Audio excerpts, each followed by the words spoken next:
we are watching the #1 bodybuilder on the planet. And this is Phil's show. I don't know where you pick apart Phil Heath. Phil's goal is to win 10 Olympias. He stated that. Very, very rarely does somebody keep winning over and over and over and over and over and over and over again. That's 7 times. The Gift, Phil Heath.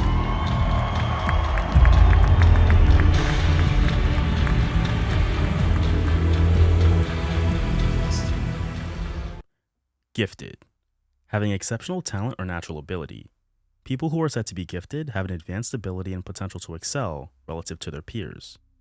If you look back on each phase of your education, you can probably remember always being in a class with that one student who always managed to excel more than the rest of the class. Often, that student just studied significantly harder than the others, but sometimes that wasn't the case. Sometimes that student didn't study much at all, yet would still walk away on exam day with a grade 10 points higher than what you studied every night for. This student can be seen as intellectually gifted, because learning in academia comes easy to them. On the opposite end of the spectrum, you can probably remember going to school with someone who was far more physically gifted and advanced than the rest of their peers. Someone who, despite not having developed a strong training regimen, was still bigger, faster, and stronger than everyone else before reaching physical muscle maturity. For me, this was Indianapolis Colts defensive end Kwity Paye. Kwity Paye knocked it loose and grabbed it. Freshman year of high school, I vividly remember asking him about what his training regimen was like, to which he responded, "I don't work out." And it would be at this moment that I met the first person in my life who was genetically gifted. However, whether you're intellectually gifted or genetically gifted, your overall potential hinges greatly on your ability to maximize those gifts. Your work ethic, your drive, and your desire to be the best at what you do is what will separate you from being the gifted kid who became stagnant or the legend who becomes a household name. And in the bodybuilding world, there have been quite a few. Although most professional bodybuilders are physically gifted when compared to the general populace, this becomes a lot more nuanced when comparing bodybuilders to other bodybuilders. Because bodybuilding is a discipline of pursuing perfection, and at the end of the day, not everyone has the same potential. While legends like Arnold, Dorian Yates, and Ronnie Coleman all had physical gifts that put them far ahead of the competition, there have been other legends whose potential was capped despite having the same work ethic as the men previously mentioned. However, as the next generation of gifted athletes came, there would be one man who would embody the term gifted so well that he would rightfully earn that nickname, and in the process, earn a spot on bodybuilding's Mount Rushmore. Phillip Jerrod Heath was born December 18, 1979 in the inner city of Seattle, Washington, to working-class parents Donald and Rosella Heath. As the term implies, his parents needed to work consistently to be able to provide for their family, which made Phil have to become more self-sufficient and independent at a young age. When he was 2 years old, Donald and Rosella would divorce, and Rosella would go on to remarry. Phil acknowledges his stepfather as having been a very positive influence in his life. He worked at NBC News affiliate King 5, while his mother worked in cargo services for Sealand. His biological father also worked various jobs, so the adults in his life set the example for what hard work was supposed to look like. Growing up in South Seattle, Phil saw a lot of violence and crime. One Christmas during his childhood, he came home with his parents to find that their windows had been broken and the Christmas presents were gone. He would even go on to witness one of his friend's brothers get shot multiple times right in front of him. To juxtapose the hard environment Phil had to deal with was a competitive and talented crop of kids in his neighborhood and Seattle as a whole. He grew up with the Burleson brothers, whose family is considered to be Seattle's first family of the professional sports world. Corey Dillon and Jason Terry were also standout athletes that Phil grew up around. He idolized Bo Jackson and Herschel Walker for their impressive shapes and work ethic in the gym, and idolized Michael Jordan for his unmatched killer mentality. He even did some martial arts during his childhood. So at a very young age, Phil knew that he wanted to be great at something. He just didn't know what that something was yet. With a strong work ethic instilled in him at a very young age and other competitive peers to measure up to, Phil was comfortable pursuing his first passion, basketball. 5'10" senior, number 22, Phillip Heath. He went to Rainier Beach High School in Seattle, where he played 4 years as a shooting guard and eventually became the varsity captain. Phil was a solid basketball player, despite his physical shortcomings. At 5'9", 180 pounds, the odds of success at the next level were pretty slim for him, but being the competitor that he is, that was only fuel for him to grind even harder. He was a combo guard who played the 2 on offense and the 1 on defense, and was also a very strong defender who played the role of a scrappy pest. Think Patrick Beverly. Throughout most of his high school basketball career, Phil was the guy, and the standout player at his high school. That was until a guy named Jamal Crawford showed up.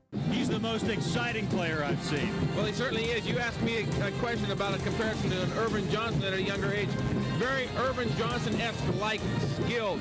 He really makes people better. Not a great shooter, but a scorer. But more than anything else, is he... Jamal and Phil played together for only one season. But in that one season, Jamal made Phil realize that he wasn't as good as he thought he was. Because basketball came so much easier for Jamal, and he had the physical assets to be a stud. And for Phil, the task of having to keep up with his teammate had the effect that strong competition usually has. It made Phil have to maximize his potential. So, he got to work on improving aspects of his game that could compensate for his height. He improved his vertical, speed, handling, and his defensive prowess. With this new running mate in Jamal and a fire underneath him to win, the pair led their school to a state title in 1998. Correctly. Shooting 1-1, his team up 3.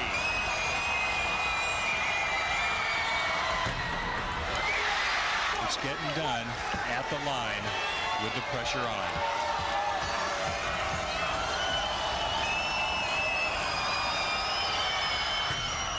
Don't have time to go coast to coast for a lay-in tonight should he miss. Ball game.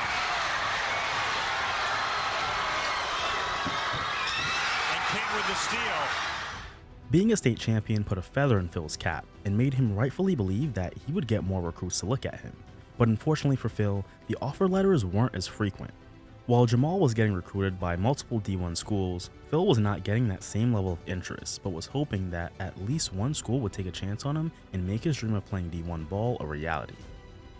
Senior Phil Heath, 5'11", 180. They say he's 5'11".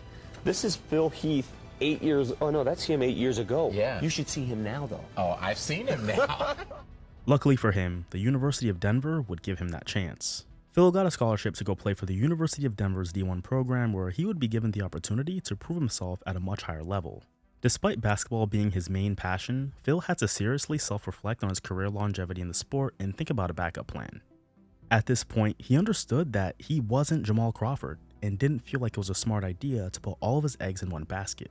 In the event that basketball didn't work out, Phil did not want to be in a position where he didn't have anything going for him. So he accepted the offer from Denver due to its academic programs. He majored in IT and business and made sure to stay on top of his academic responsibilities.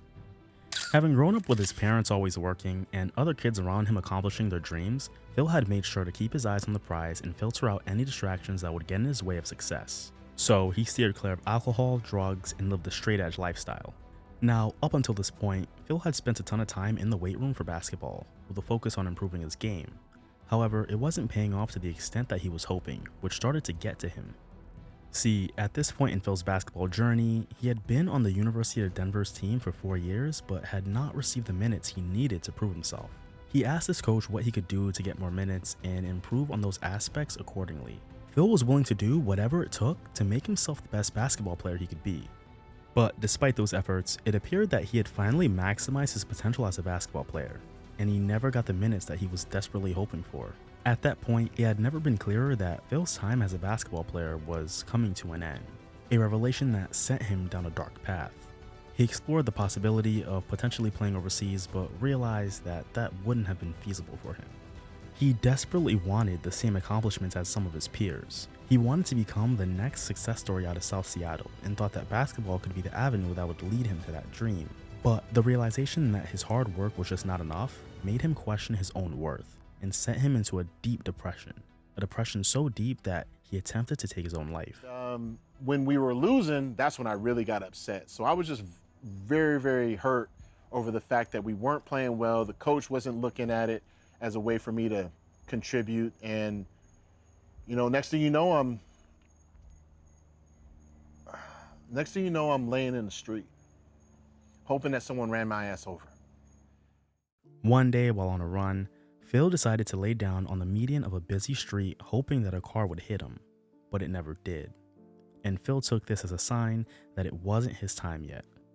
The event made him realize that he wanted to succeed at basketball more than he wanted to breathe, a level of dedication that he could transfer into something else.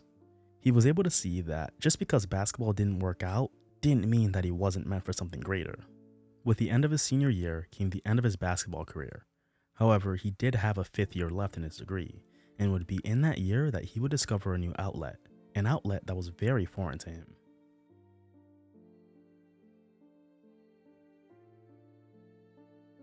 It would be during one of his IT classes when Phil would glance over at one of his classmates' laptops and see bodybuilders on his home screen.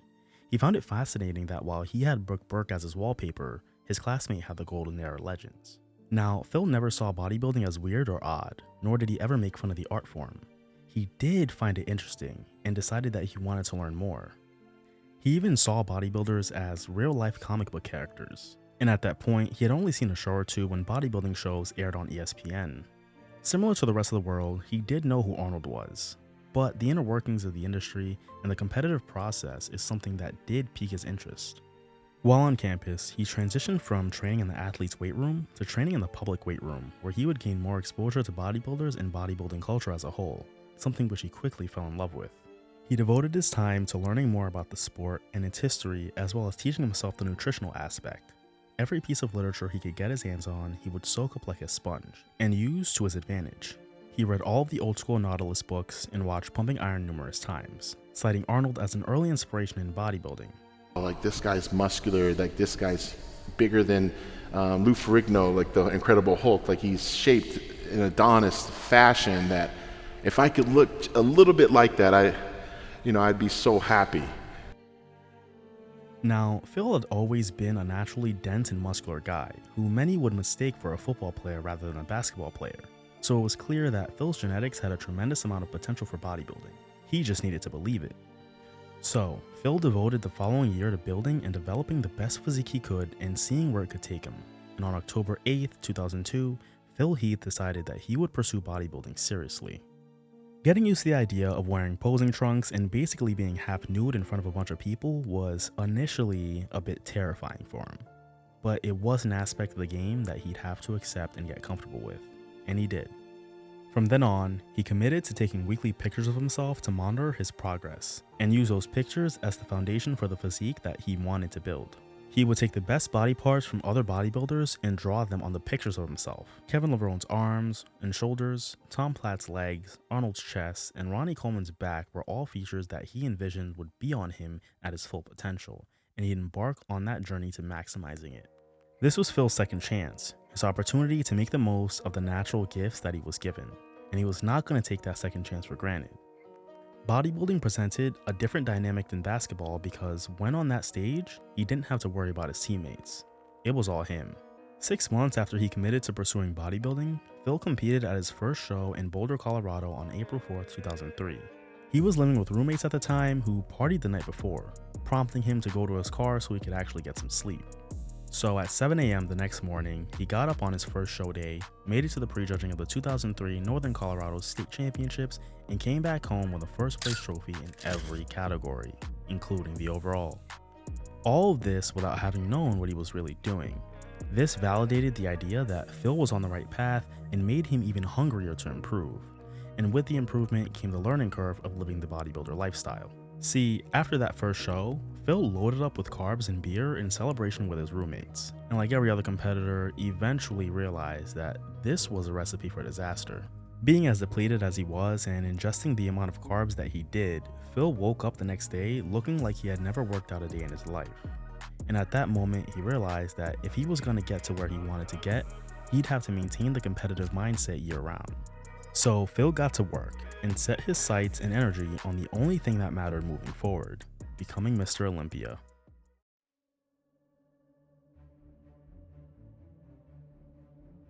He carried his momentum into another show and cleaned up again at the 2003 NPC Colorado State Championship, where he won the overall title again, this time in the heavyweight class.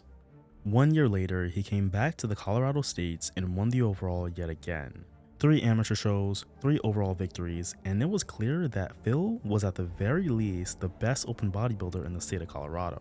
Now, while pursuing his dreams as an amateur bodybuilder, Phil made sure to continue hustling and learn as much as he can. Having gotten his degree in business and IT, he wanted to find a means to utilize that to his advantage. If he was going to become the athlete he knew he could be, he understood that he needed to apply what he knew in business to his bodybuilding career. Choosing to forego a career in his major, Phil got a job at a Bally's fitness club where he rose to the level of retail manager. He used this to his advantage to learn more about the front end and back end operations of running a business, experience that he knew would pay dividends for him down the line. Phil even recalls an instance where one of the members at Bally's scolded him for having the resume that he had, but choosing to work at Bally's. Fitness, I was a retail manager. Instead of going to IT world, I did this. You worked at Bally's? I worked at Bally's office in Glendale, helping people with nutritionals, making smoothies.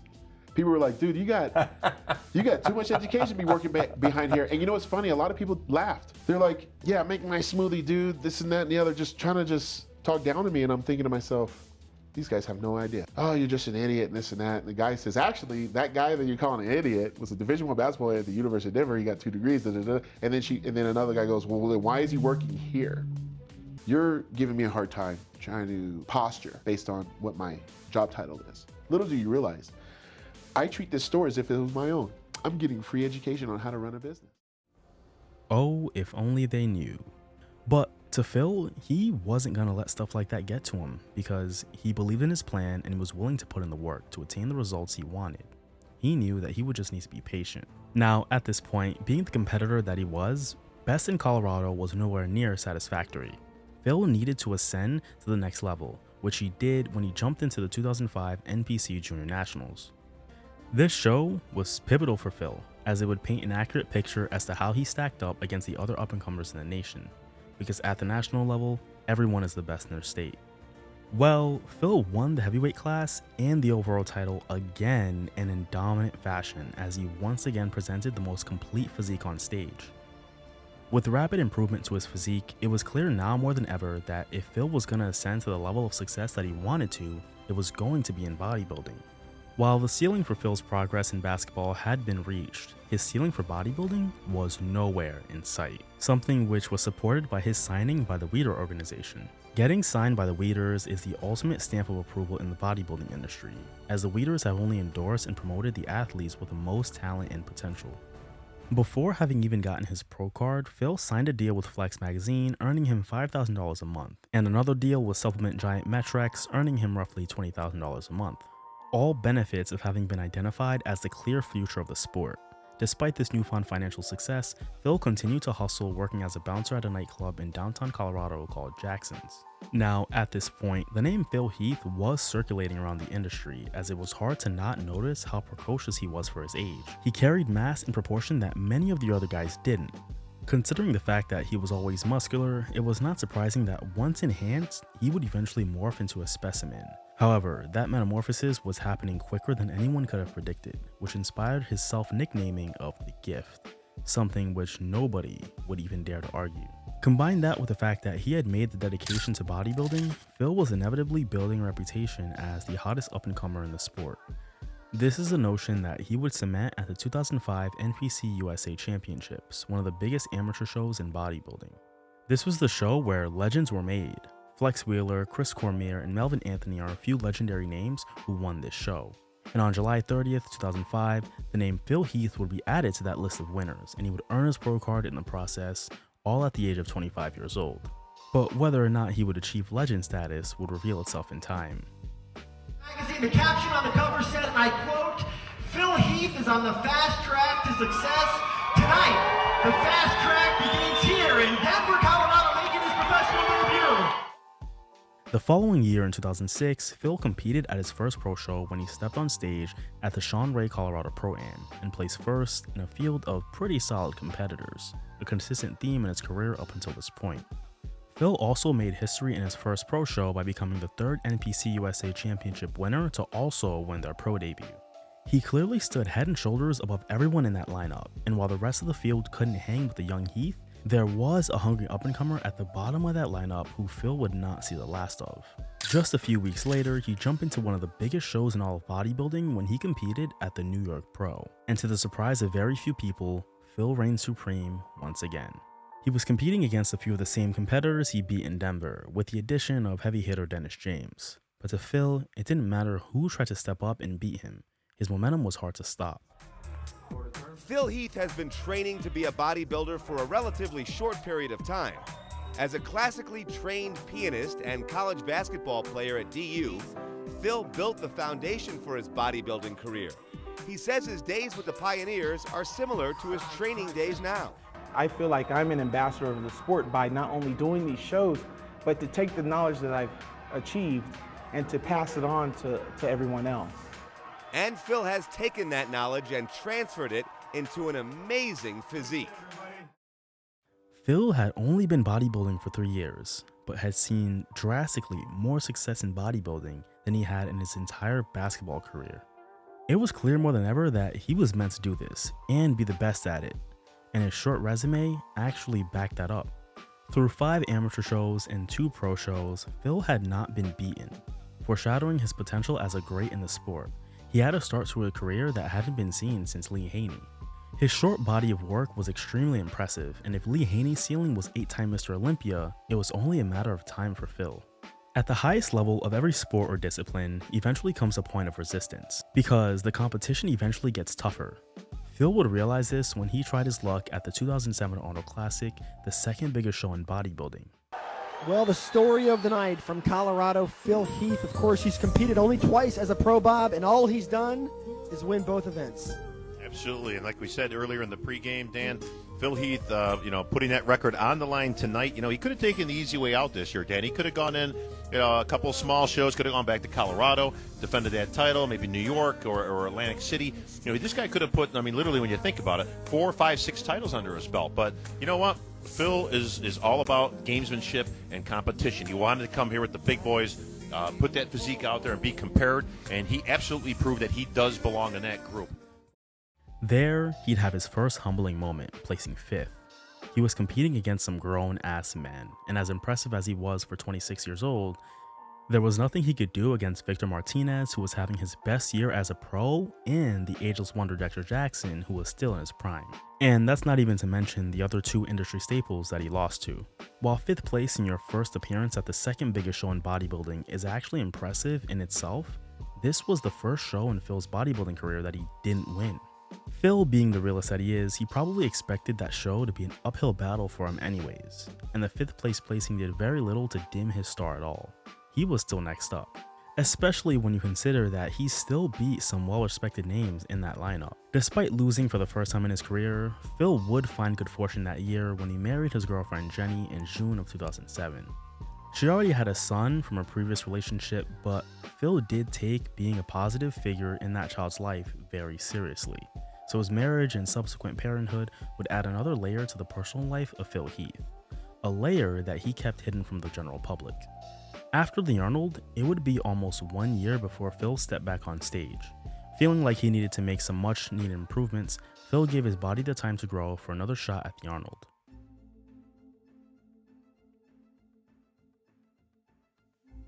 As a warm-up show, he competed at the 19th annual Ironman Pro, where he placed first in a 16-competitor lineup, beating out Tony Freeman, who had beaten him in the previous year's Arnold. 1 month later, Phil came back to the Arnold Classic in 2008 with a vengeance, and moved up 3 placings, finishing 2nd place behind Dexter Jackson. This Arnold Classic finish put him firmly among the top 5 bodybuilders in the world, and there were no questions as to whether or not Phil could be a legitimate threat at the Olympia. In fact, Joe Weider felt that he should have competed sooner. Joe felt that Phil had what it took to place well at the Olympia right out of the gates, and in retrospect, he definitely did. However, Phil was not mentally ready for that stage.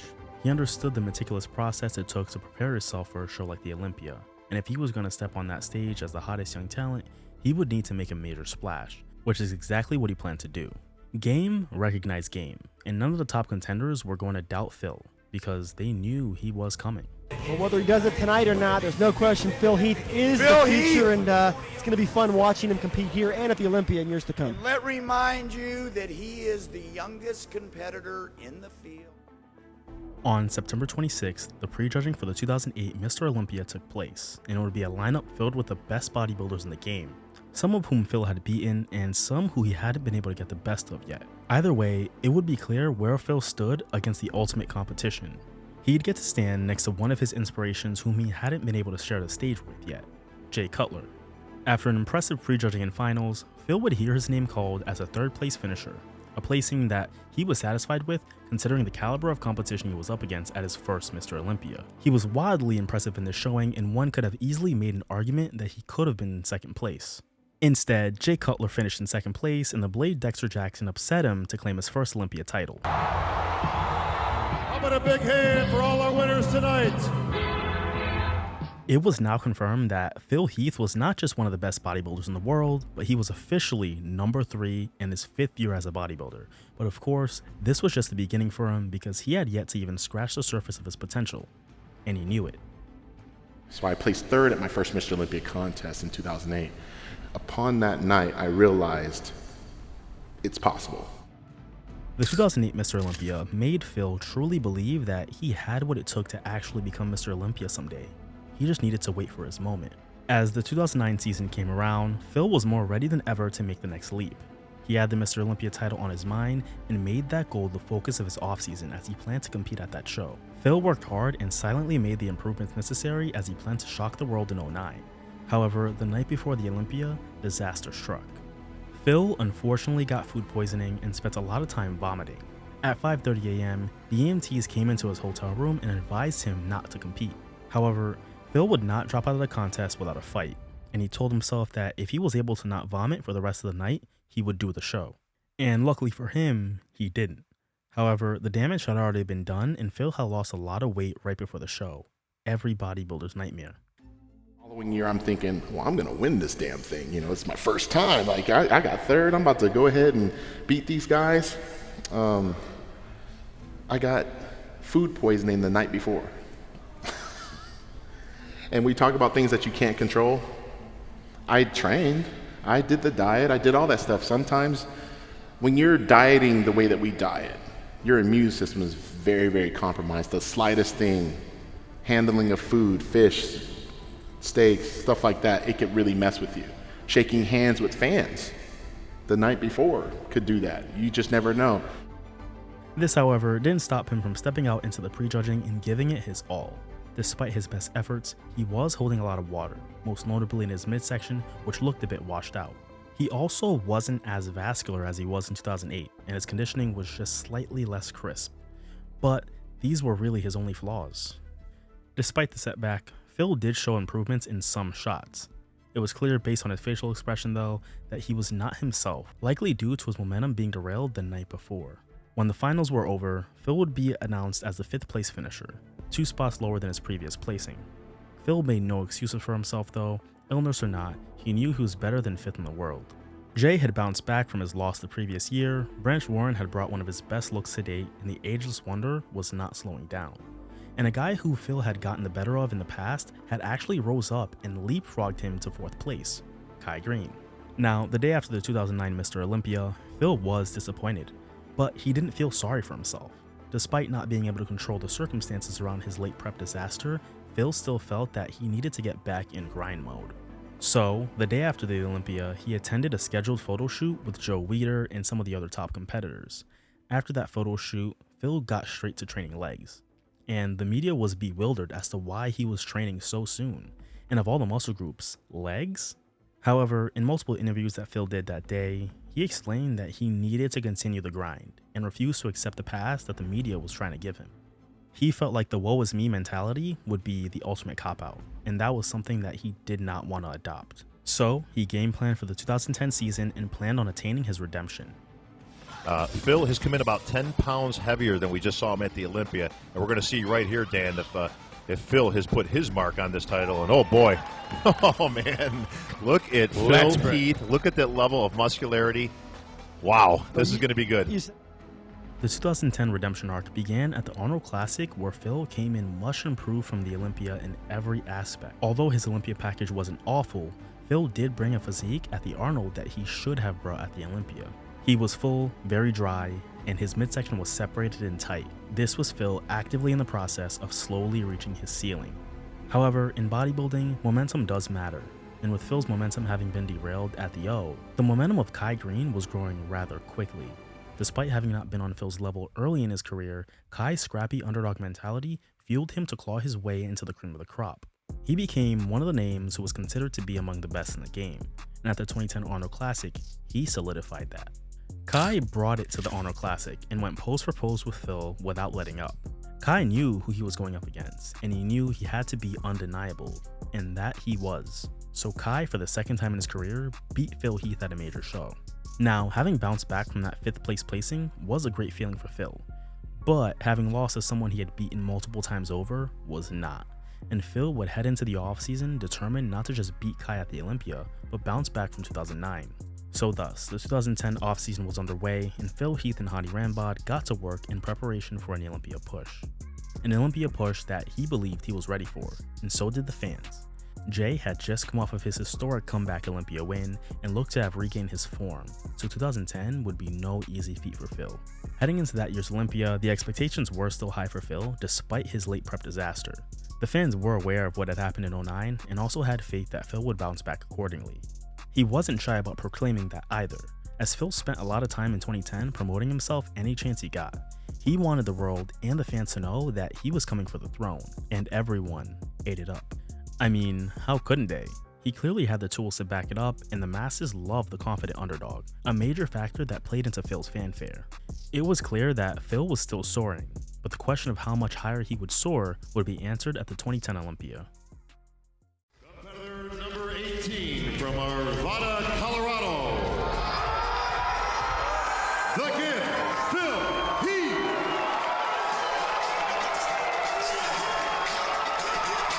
Front double bicep, please. Lat spread.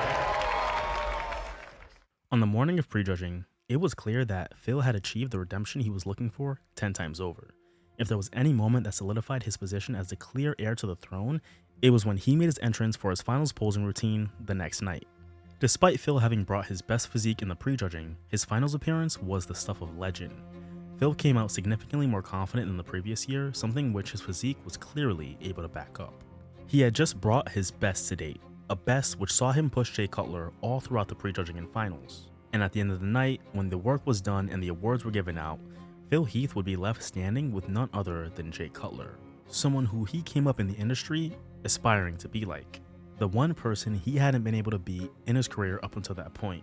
This was the closest Phil had ever gotten to the top, a realization which surely hit him in the moment. The revelation he had in 2008 about having what it took to win was proving to be true. However, Phil did not do quite enough to knock out an impressive Jay Cutler. But what he did do was prove that he without a doubt was bodybuilding's future, something which he subconsciously wasn't ready for. Jay Cutler!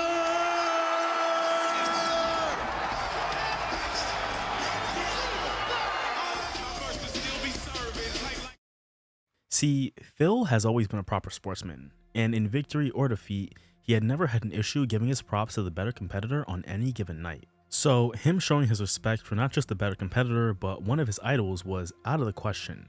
However, when reviewing the tape of the awards ceremony, Phil noticed something that nobody else in his camp noticed. He exhaled.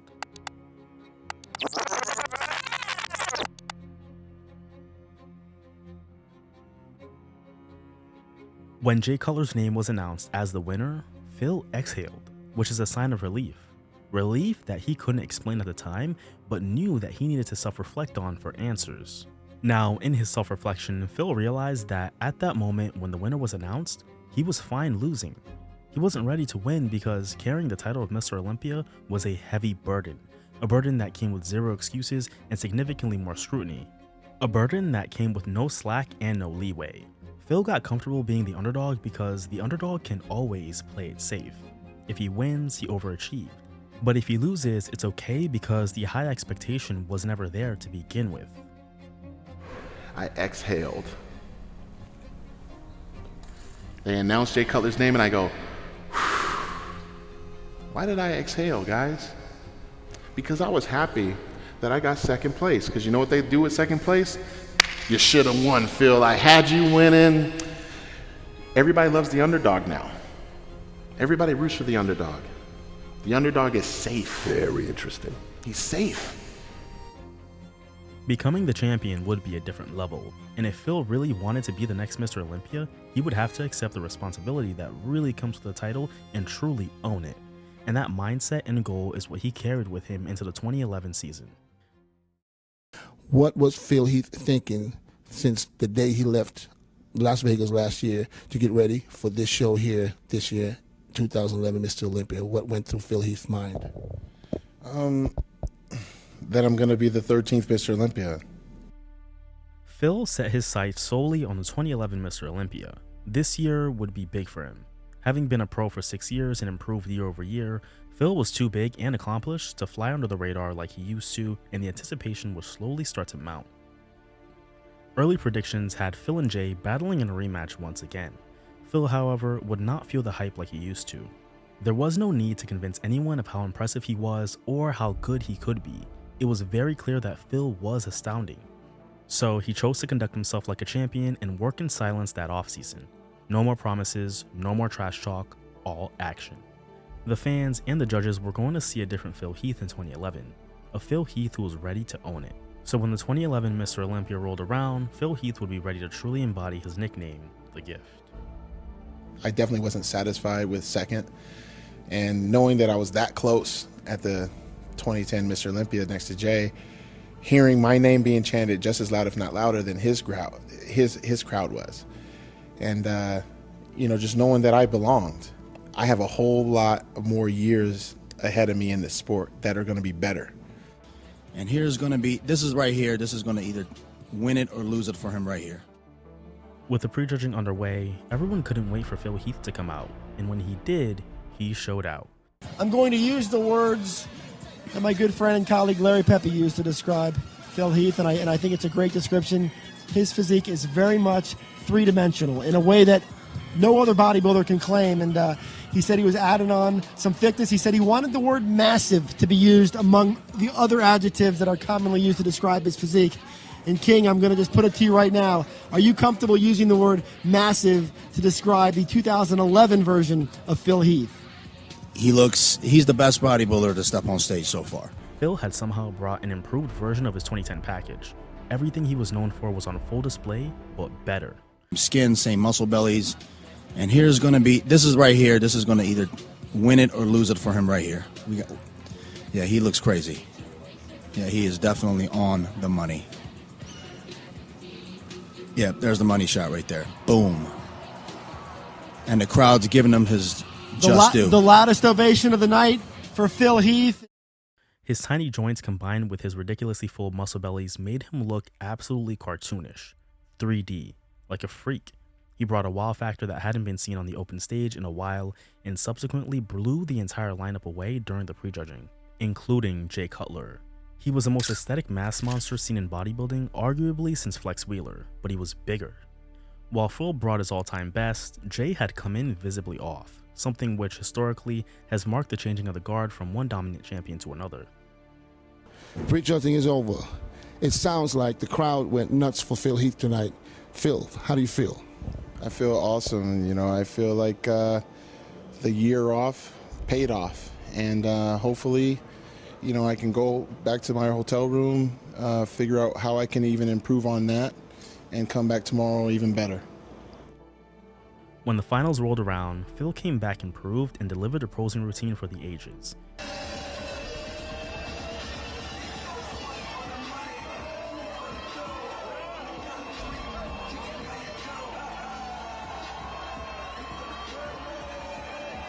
He had never been more confident. He had never looked better. He had never embodied a Mr. Olympia more, and he knew it. Everything had finally come together for Phil in perfect fashion, and you can feel it in the air in the finals that something exciting was about to happen in bodybuilding. And that something was Phil Heath. Front double bicep.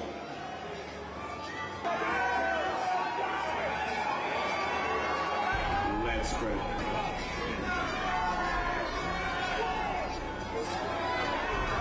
Side chest.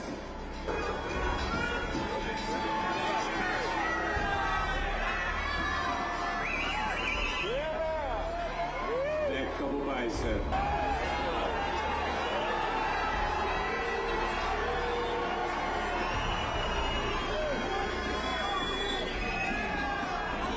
It shows her one from the back. Who's winning this one? Leg spread. Leg spread, guys.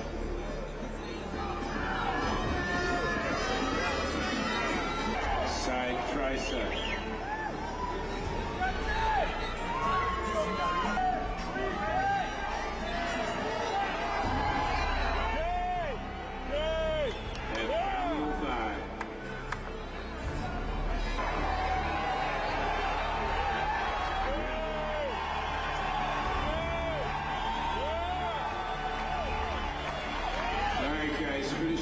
most muscular.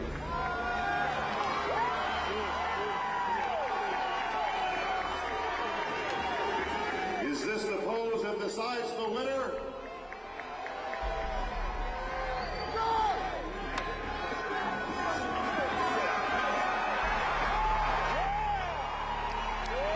And relax, guys. Let's hear it for these two warriors.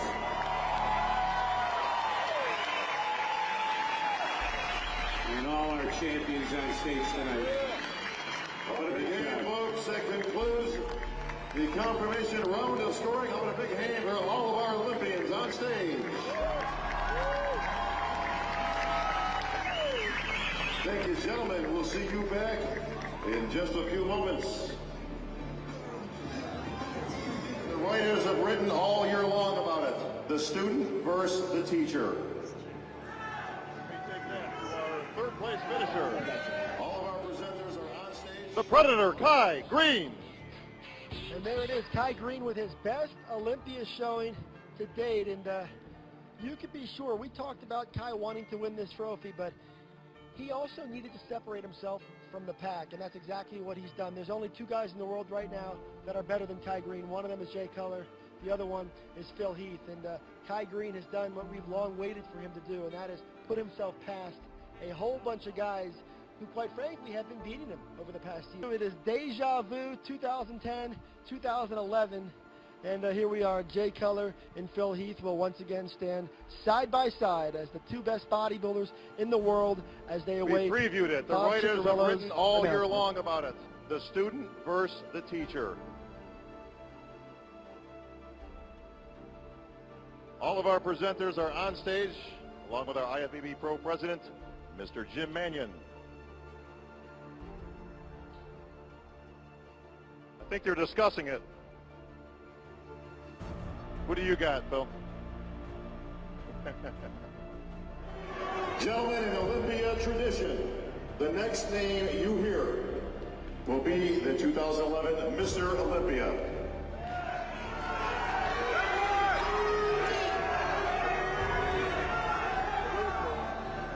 Please take the first place award, the Olympia gold medal, the check for $200,000, the Sandow Bronze Award, and the title of 2011 Mr. Olympia.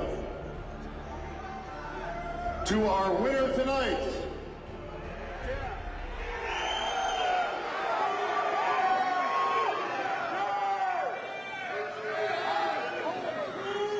Phil Heath.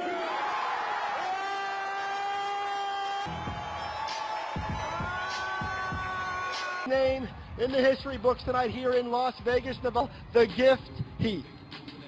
Yeah, I mean, what can we say that we haven't said? He's a three-dimensional bodybuilder who looks fantastic, and it's going to be interesting to see how long of a reign he can go on.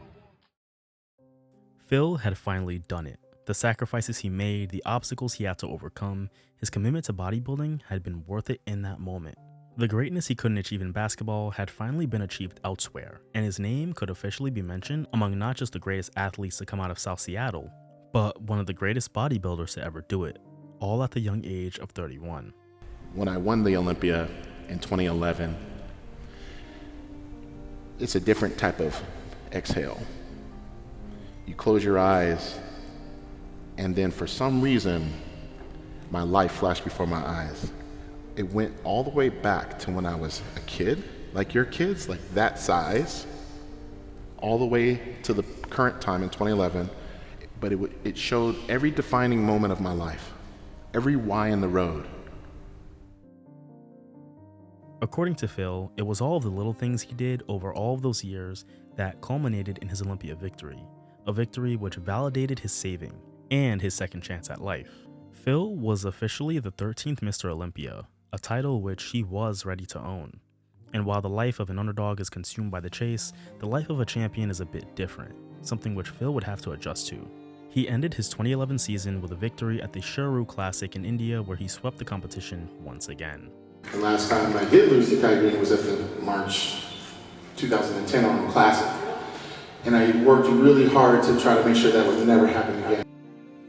With the title of Mr. Olympia on lock, Phil understood that he was entering a different dimension. He understood that he now had to think like a champion and tailor his mentality and training accordingly.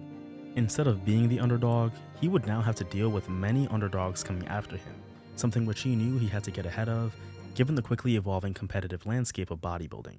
But despite that, he was always ready. He wasn't close to satisfied with one Olympia. He wanted to be the GOAT, so he began looking at Olympia champions in tiers. He saw all of the one-time winners as being on the same tier as him, and then the two-time winners as the next tier, the three-time winners on the tier after that, so on and so forth. But his ultimate goal was to be on a tier of his own, a tier that would be almost impossible to replicate. With being the reigning Olympia champion came a lot of new responsibility for Phil, because the title of Mr. Olympia was not just a physique, it was an attitude, a mentality, and the greatest endorsement for a bodybuilder. And as the Mr. O, Phil needed to take that as seriously as he took his training. Despite shifting his focus to defending his Olympia title, Phil was on the road, doing guest posings, appearances, and trying to maximize his new brand image as much as possible. You know, as any new Mr. Olympia should do. But while Phil was enjoying the fruits of being Mr. Olympia, the rest of the field was trying to jostle for the #1 contender spot. With the impressive crop of elite bodybuilders in the open, Phil would most certainly have his hands full heading into the 2012 Mr. Olympia. However, what Phil would also have that he didn't realize at the time was a budding rival who would push him to his limit, and in the process create one of the greatest and most entertaining rivalries in bodybuilding history. Now, up until this point, Kai and Phil have had quite a few encounters on the bodybuilding stage, with the two sharing the stage a total of 7 times, and Phil having come out on top 5 of those 7 instances. It was clear that Phil had the edge. However, over the course of their careers, when you take a look at all of their encounters, Kai had not been too far behind. Having finished 3rd at the Olympia and 2nd at the Shuro Classic, Kai was making it clear that he was not going to stop coming after Phil. In fact, he wanted to be Phil's biggest nightmare. With consistent improvements over his career, fueled by his incredible work ethic, Kai was heading into the 2012 Mr. Olympia ready to make a statement. It was becoming clear that Kai was a favorite to be Phil's top contender heading into the 2012 Mr. Olympia. His physique aside, Kai's increase in popularity over the course of his career was aided greatly by his personality. He was eccentric, quirky, outspoken, and the true definition of a wild card. He was everything that Phil was not, or at least that's how it appeared. While a lot of Phil's rhetoric was motivational, Kai knew how to gain attention. He knew how to stir the pot and create a buzz around his name. He had the type of personality that would put fans in seats at major shows, an ability which, combined with his physique, made him Phil's perfect counterpart. Well, you know, you have a lot of fans. The fan base is huge for you. Everyone wants to see your best, so we expect a great performance by you, not only with the physique, but you put on a great show, and I'm sure all the spectators are going to give you a huge ovation out there. So listen, give it your all. It's good. I'm going to be happy to be watching you, and I'm sure all the viewers here on NPC News Online will be watching too. Great. So give them a shout out, man. Give them a shout out. Hey, well, give a shout out to everybody out there that knows what it's like to work really hard at something and try to see a dream realized. Is your A game enough to beat Phil Heath? My A game is enough to do a lot of damage this weekend. That wasn't what I asked, was it, Kai? If you and Phil Heath are 100% on game day, who wins?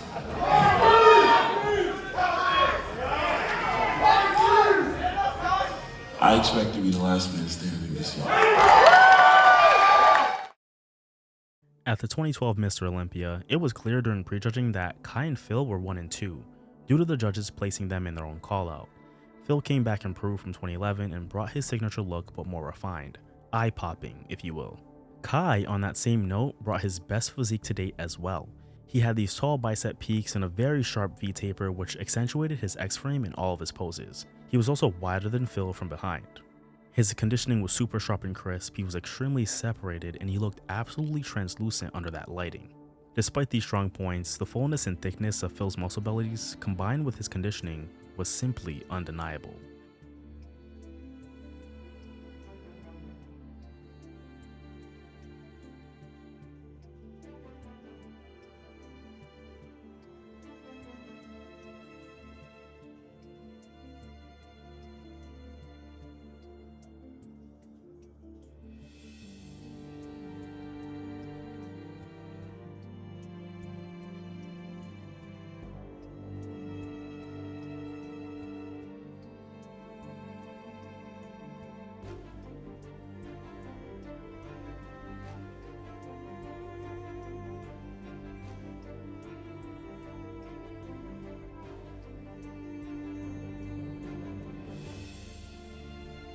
As good as Kai was, it was clear that Phil was too much for him, something which became more evident the more they continued to pose in the finals, because Phil just kept getting better. Once their battle was over, it was clear as day on Kai's face that he knew Phil got the best of him, something which was confirmed when they'd announced the 2012 Mr. Olympia champion. Phil Heath!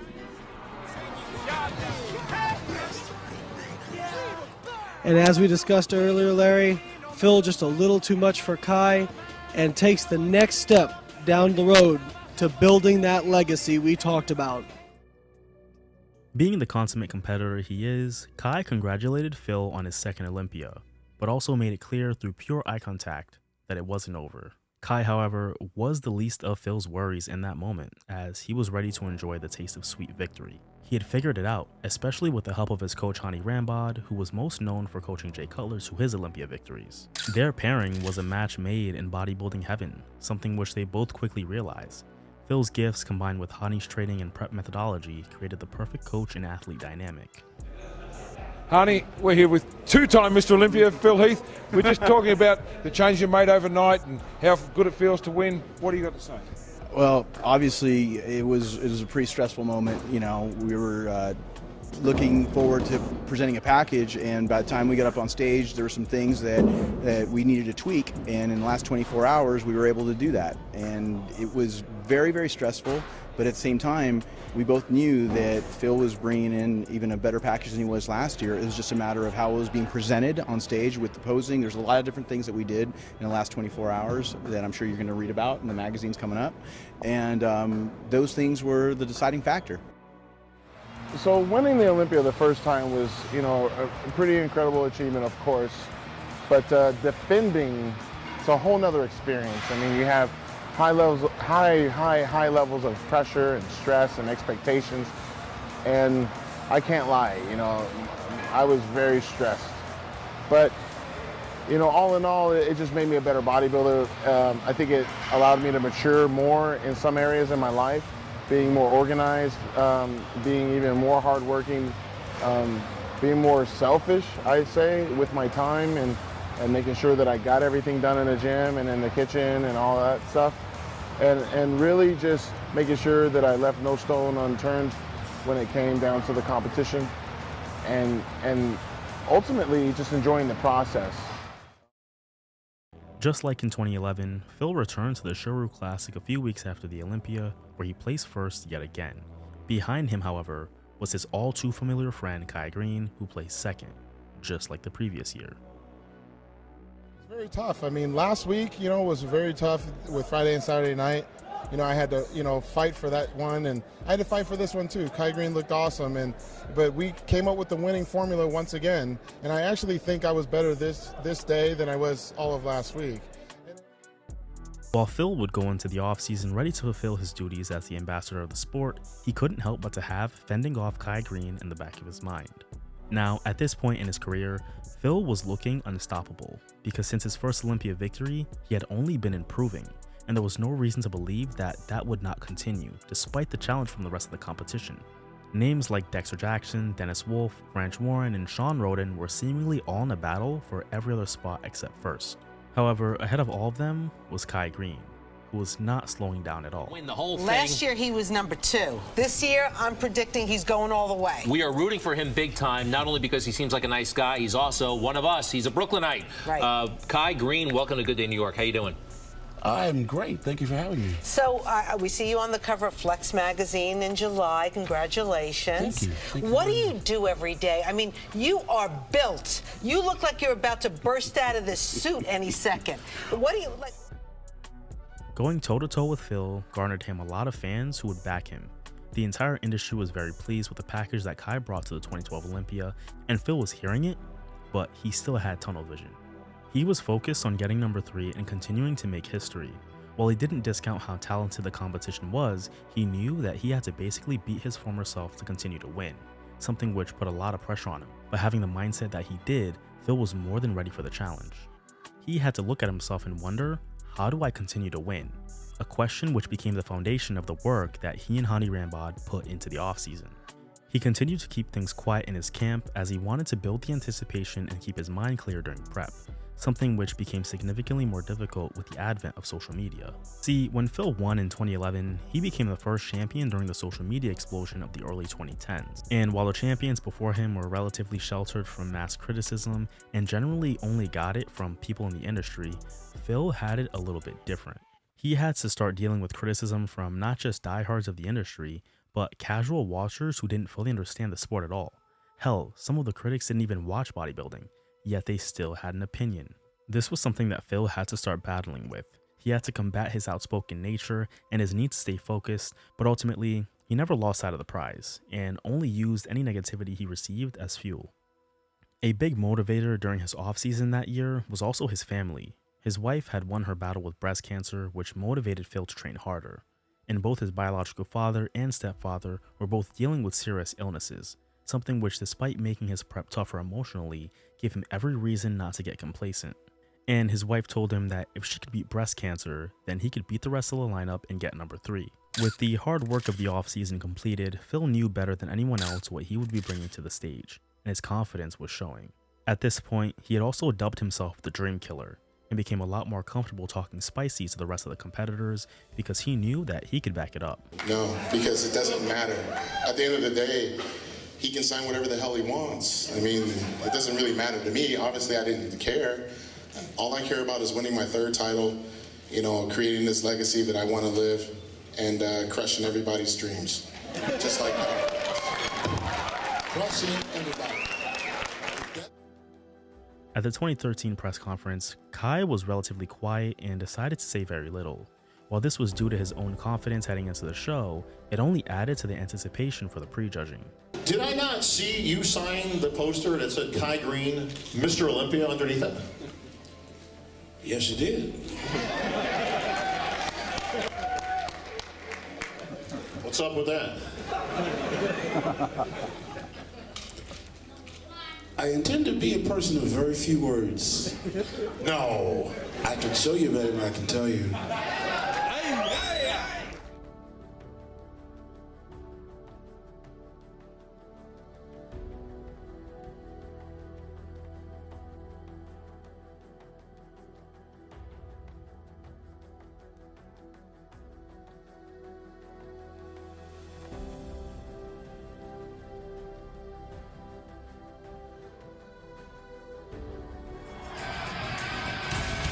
Fired up as he walks to the stage.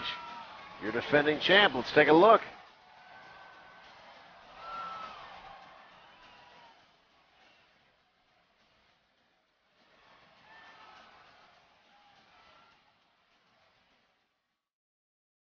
As the prejudging was underway, Phil came out slightly improved from the previous year. He was clearly still Phil Heath.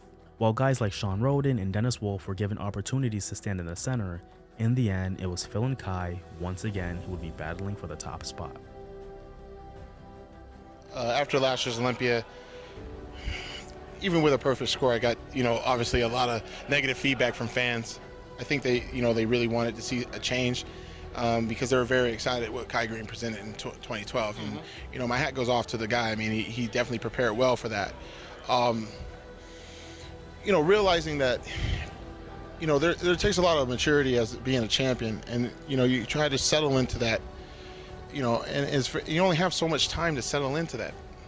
It's very, very hard because you only have 12 other people to get advice from for that, and it's very difficult because of the internet. You start listening to way too many negativity, a lot of negative people and stuff, and it starts to piss you off. And I just felt like I didn't get, I just felt like everybody just concerned about the gift and this and that instead of being concerned about, hey, this guy's worked his ass off. I mean, let's cut him some slack. I mean, this guy's trained probably half the years as everybody else, and there is no magical anything that could make this guy do that other than hard work, dedication, and genetics combined. Kai had clearly put an emphasis on coming in fuller to match Phil, which there was visible improvement. However, he wasn't nearly as conditioned as he was in 2012, nor was he as separated. He also looked a bit flat in some poses, but ultimately, he just wasn't his best. Hell, there's a strong argument to be made that he regressed in his overall package. He still had that impressive flow and an amazing routine to show off, but when it came down to the mandatories, he did not do nearly enough to beat Phil. This laid a clear path for Phil to get his third Sandow, and although he wasn't perfect, he was clearly still the best bodybuilder in the world, with little to no signs of slowing down. And at the end of the finals, Phil Heath's name would get called and announced as a 3-time Mr. Olympia. 3-time Mr. Olympia, Phil Heath!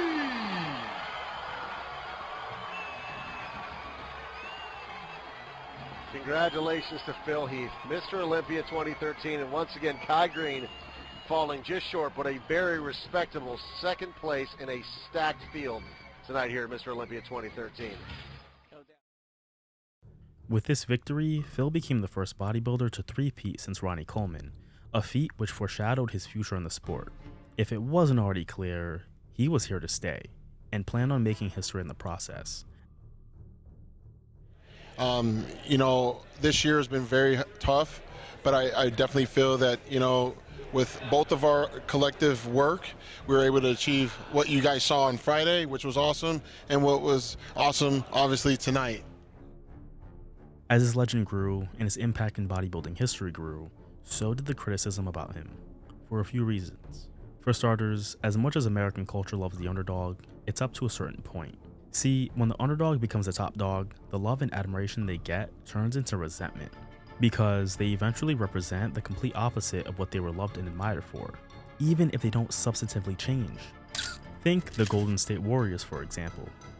They drafted and developed their talent, hired the right coach and front office, and built the foundation of their dynasty the right way, and then started winning, and winning, and winning, and eventually became hated. This was exactly what happened to Phil. He spent a lot of time in the NPC, building and developing his physique and eventually getting his pro card. And from then on, quietly made improvements to get himself to the point where he was ready to step on the Olympia stage. And from then on, the rest is history. Now, despite the fact that he didn't change at his core, what he represented did, and so did the perception around his name.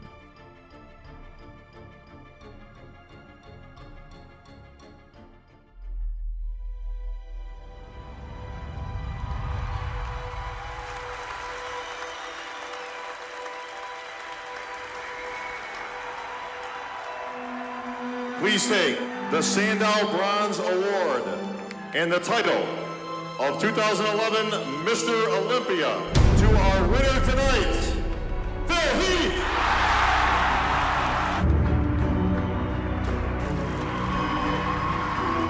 Phil Heath has had a lot of gifts. He's the gift. I mean, you got gifts, and gifts is great. This dude is still fighting for his life. It ain't all talk when you're on that stage, man. 7 days before the 2013 Mr. Olympia, Generation Iron 1 was released. It was seen as a spiritual successor to the iconic Pumping Iron, which revolutionized bodybuilding and made Arnold Schwarzenegger a household name. Generation Iron contained the same thematic elements as Pumping Iron, documentary film covering the nitty-gritty of the industry by giving insight into the top bodybuilders and their struggles as they prep for the Olympia. For Pumping Iron, it was a 1975 Mr. Olympia, and for Generation Iron, it was 2012. Despite the road to the Olympia being a central focus, the most dramatized aspect of both films is the dichotomy between the underdog and the top dog, and the contrast between their life and struggles. While Lou and Arnold were the focus of this dichotomy for Pumping Iron, Kai and Phil were the focus for its spiritual successor. Generation Iron borrowed from that thematic element to recreate a modern version of the Lou and Arnold rivalry in Kai and Phil, which subsequently created a narrative that added fuel to the metaphorical fire. Kai was portrayed as the underdog who came from nothing and made something of himself. Phil, on the other hand, was portrayed as the spoiled, gifted prodigy who was given every avenue and opportunity to succeed. Kai was essentially portrayed as the quintessential underdog that America loved, while Phil was portrayed as the villain in his way, a portrayal which was objectively skewed and downplayed the real nature of Phil's life and his struggles. While Phil and Kai did not have the same exact upbringing, they share a fair amount of struggle and adversity in common, something which the film does not properly highlight for the sake of entertainment. After all, every protagonist needs an antagonist, and as previously mentioned, Kai was Phil's perfect foil if he had one, the biggest threat to his reign at the time. So sensationalizing their rivalry made things very interesting for not just the next Olympia, but the IFBB as well. For Phil's overall brand image, Generation Iron 1 did not do him any favors. He went from being a film antagonist to an actual villain in the eyes of a lot of fans. Combine this with the fact that he was looking unbeatable and continuously improving, and Phil would have to learn to deal with a lot more hate than he was used to. But that's not only the price of being a champion, but the price of being gifted. And then Honey pulls his side. He goes, "I think we're in trouble, man." I go, "Why?" He goes, "Because I know what some morons are gonna think." And he gonna be mad, maybe mad at me for saying, using that word, but it's like some jackass is gonna say. And I was like, "What's that?" And he goes, "They're gonna think that you had everything handed to you, Phil. That you didn't have to work hard and this and that, and they're just gonna hate you for being good." 1 month after the 2013 Mr. Olympia, Phil decided to compete at the Arnold Classic Europe along with a lot of the other heavy hitters in the division. In an identical top 4 from the Olympia, Sean Roden placed 4th, Dennis Wolf placed 3rd, Kai Green took 2nd place, followed by Phil, who won the show and his first Arnold Classic title. Granted, even though this wasn't the illustrious Arnold Ohio, it was still an Arnold title, which was a feather that Phil desperately wanted in his cap. The 2014 season is underway, and Phil had nothing but the next Olympia on his mind. He had just ascended to the next level on his mental tier list and was ready to ascend once again. But, unfortunately for Phil, tragedy struck 3 months into the year. Phil's father, Donald Heath, passed away in March of 2014, devastating Phil tremendously. Phil's father was an avid supporter of his and one of his greatest inspirations, and his passing left a big void in Phil's life. But instead of allowing his father's passing to consume him, he channeled that pain and feeling of grief into motivation to win another title, this time in his old man's memory. Now, while Phil was solely focused on winning his next Olympia title, Kai was solely focused on dethroning him once and for all. Having come so close to victory and not tasting it was a very, very difficult pill for him to swallow. 2012 was a tough loss. 2013, however, was downright painful, and Phil knew it. Phil once again continued to focus on growth in the offseason to keep the rest of the competition at arm's length. He didn't need to reinvent the wheel, he just needed to be Phil Heath. Because as we know in bodybuilding, the reigning champion usually gets the benefit of the doubt. And with Phil doing enough to win year over year, there was no reason to believe that anyone including Kai would actually be able to dethrone him. Now, Kai on the other hand was running out of options. He brought his most refined look in 2012 and lost. He tried to play the size game in 2013 and lost again. And at this point, he didn't know what to do to be able to get the successful upset. So he resorted to mental warfare to try to knock Phil off of his game. If you can't beat the champion, then get in his head. This was a tactic that Kai decided to employ as the show got closer. With Phil's prep over and the Olympia right around the corner, it was time for the pre-show festivities. And at a meet and greet event, Kai took it upon himself to sign his name on Phil's pictures and products.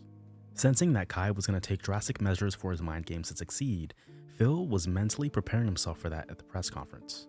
They had had their back and forths and verbal jabs in previous press conferences, but this year was going to be different. 2014 was going to get personal. Yesterday, Mr. Green signed the poster again with the 2014 Mr. Olympia. What does Phil Heath say to that?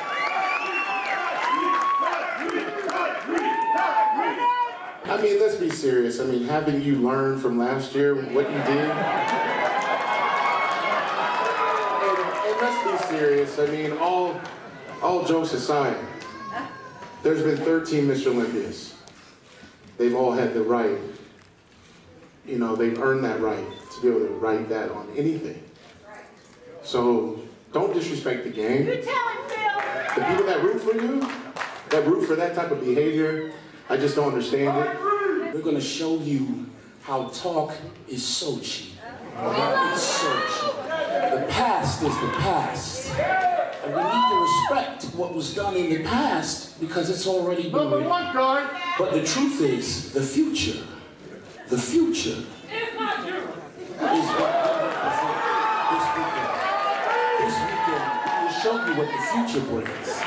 And I'm very, very proud to represent those people that believe and think about the power of unlimited potential and the future being not dictated by the past. The past is the past.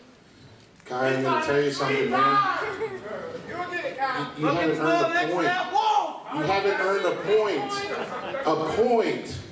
in 4.5 years. You know what? I'll tell you this. I'll tell you this. I want you to be just as gracious on Sunday. I can't wait to hear the interview on Sunday.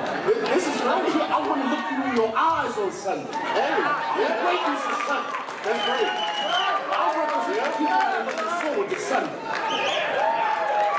I'm ready for Sunday right now. But I'm going to enjoy Saturday and Friday. And we show what you ain't got. Oh, man. How about that? This is great. How about that? This is great. This is going to sound so great. This is going to be beautiful. It's beautiful. You see how I'm saying that? Hey, man, when you get desperate, you make faces like this, okay? Desperate? It's not desperate. I'm going to show you desperate when you do the water tunnel. Practice cheap, man. I mean, we've done this. We've done this dance. Go to the hotel room and say a prayer. We've done this dance, man. We go 3-0. 3-0. Say a prayer. 3-0. The Sunday's here. Maybe. Excuse me. Break. The resentment that was beginning to boil from both men spilled over into the press conference when Phil brought up his late father.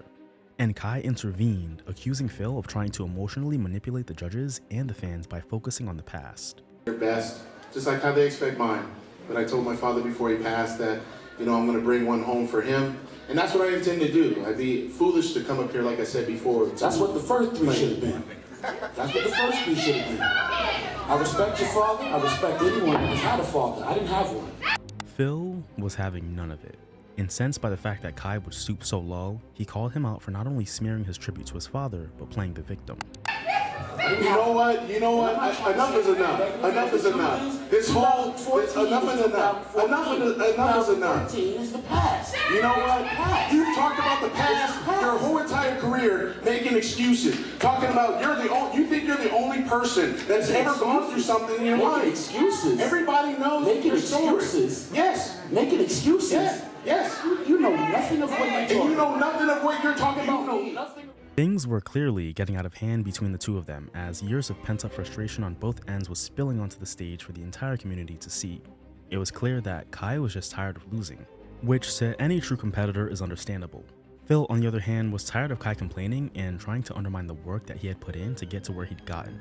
So, in a double down on his villain persona and an ultimate mic drop moment, Phil would remind Kai why he was his father for 2 years straight. Now, I'm no mathematician, but if you're outweighing Phil by 40 pounds, does that put you in a 285 range? How's that feel, though, Phil? Did you hear it? Are you thinking about it? Is it marinating in there somewhere? You understand what that means? If you want to talk about education, I definitely know what things mean. But Phil, give me 3 facts as to why Kai can't beat you on stage. 2011, 2012, 2013.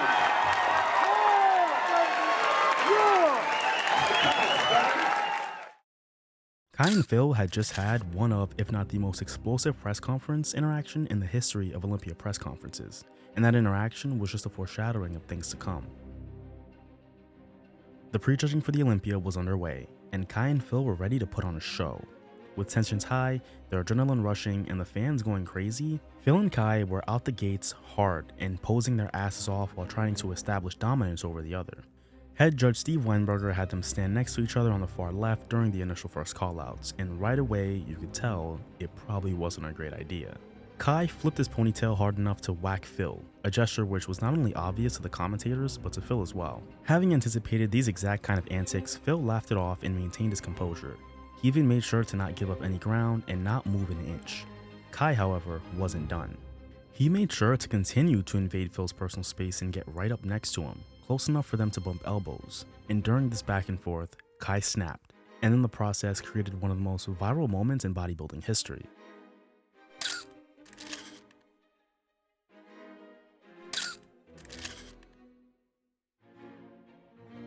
The audience went crazy, and the energy of the room went to another level, something which not only excited Phil, but the fans as well.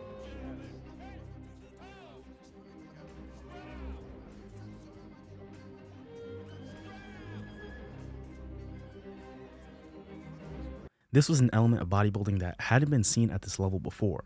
It was riveting, it was exciting, and extremely passionate. To see a rivalry escalate to a point where both guys almost came to blows just showed how bad each of them wanted it. Now, I highly doubt that Kai was actually going to put his hands on Phil because at the end of the day, he is a professional, but it was hard to tell in the moment when it happened. And regardless of how you felt about it, you couldn't doubt how entertaining it was. Steve Weinberger did make sure to separate the two and place Dennis Wolf in between them to avoid another incident. According to Phil, this immediately brought the energy down in the room. That's up until the point when they separated us, right? Because when Rope Man came over and separated us, you heard the crowd get really, like, it got really loud. And then you could tell the fans wanted a fight, but then it's like, when you see two people like getting into it at a bar or like outside the street, you'll sit there and watch it until there's like a real ass whipping going on, and then you're like, break it up, guys, come on, guys, like don't do that, and that's how I felt. You guys wanted this more than he and I wanted this. Of course. The fans want to see blood. They want to see blood until it's too much. Until there is actual blood. Right. Because you could see that once he separated us, and Steve Weinberger had to like get on the loudspeaker and be like, knock it off, enough. Kai, go over here, Phil, go over here. And the whole crowd was like, ooh. And then you could sense, me being an energy guy again, I could sense that the energy went from here to here.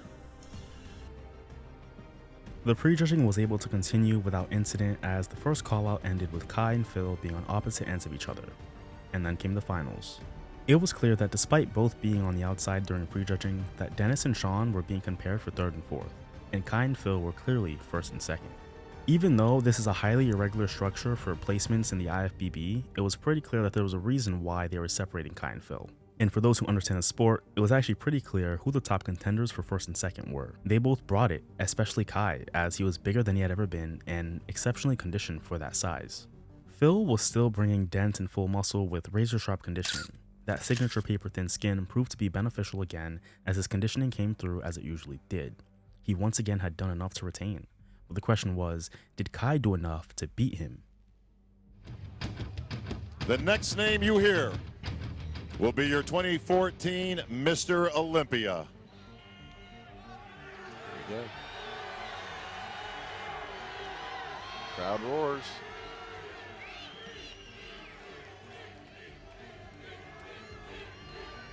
Presenting the first place award. That is being held by Jim Mannion, and it is a special edition 18-karat gold Sandow statue.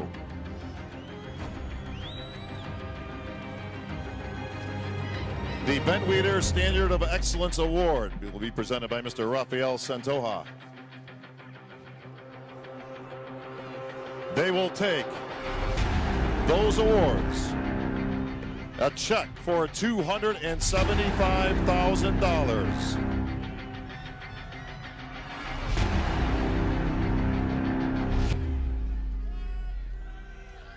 They will take all that and the title of 2014 Mr. Olympia.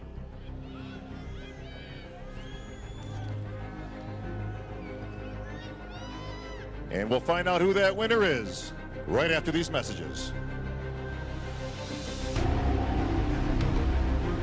Hang on a second. Robin says there are no messages. Well, in that case, your Mr. Olympia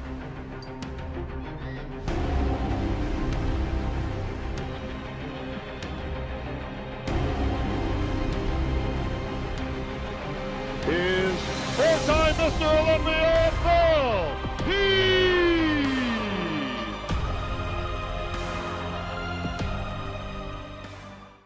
At the end of the night, Phil had been crowned the reigning, defending Olympia champion once again and continued to cement his place in the bodybuilding history books.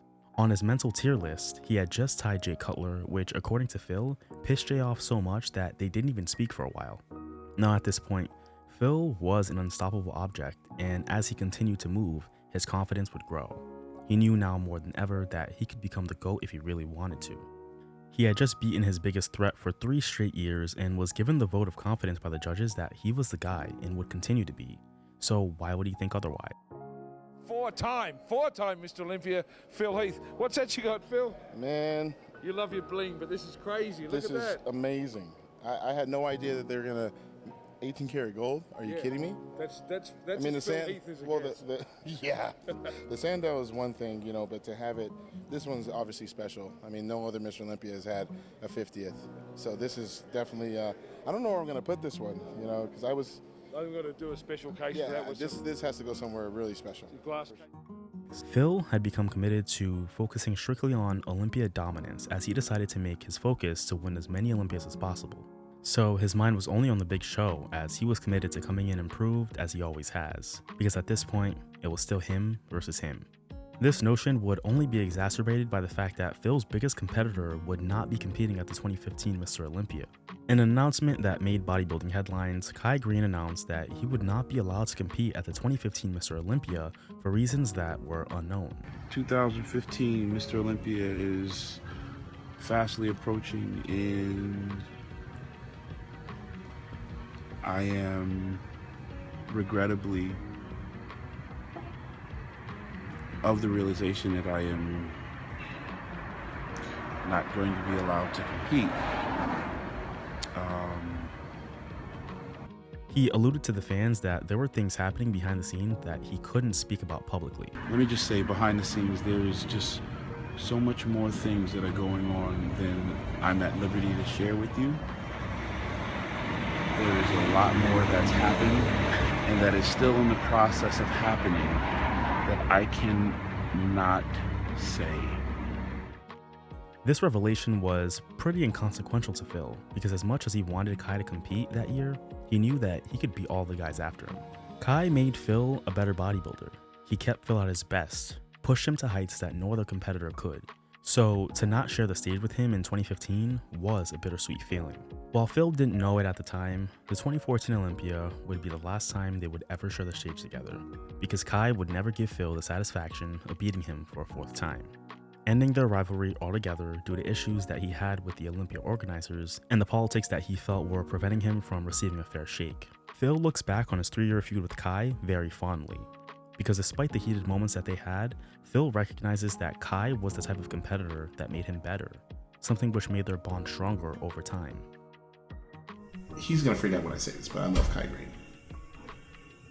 I don't know him, but I love him because he made me better. And no one else could get me riled up like that but him. However, as a bona fide competitor, he does admit that he took great pleasure in beating him and killing his dreams, just as he did with the rest of the competition. Is he the strongest competitor you faced? Yeah. Most fierce? Because it was emotion. He wanted it, I felt it, and I knew it, and I loved taking it away from him every time.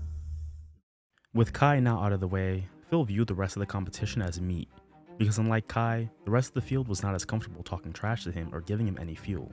Because like any all-time great, giving him fuel would only motivate him to beat them even harder, and they didn't want any of that. So to Phil, he was literally unstoppable, and continued his reign of terror as he would wash the competition and make history in the process. He talked trash to not only display his confidence, but also sell tickets and get the fans excited. Excited to not just see him compete, but also to see him lose. Because there was little that Phil could do at the time to really change his villain image. So instead, he decided that he would capitalize on it, by not just using the fans' interest in seeing him lose to ultimately benefit himself, but to benefit the IFBB as a whole. However, behind the trash talk and tough exterior that he always maintained was a man in emotional turmoil.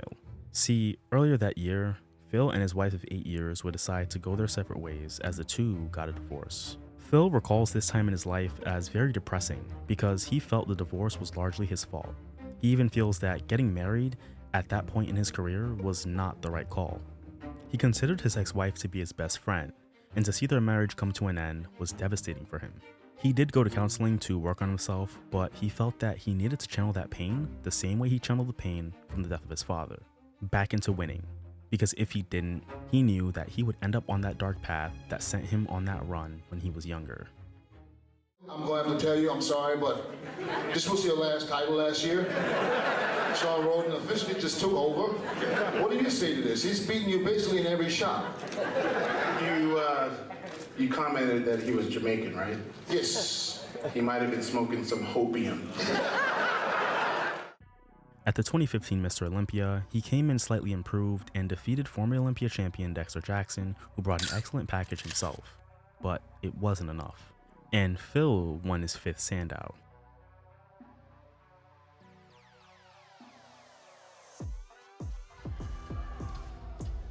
To your 5-time champion, the Gift, Phil Heath!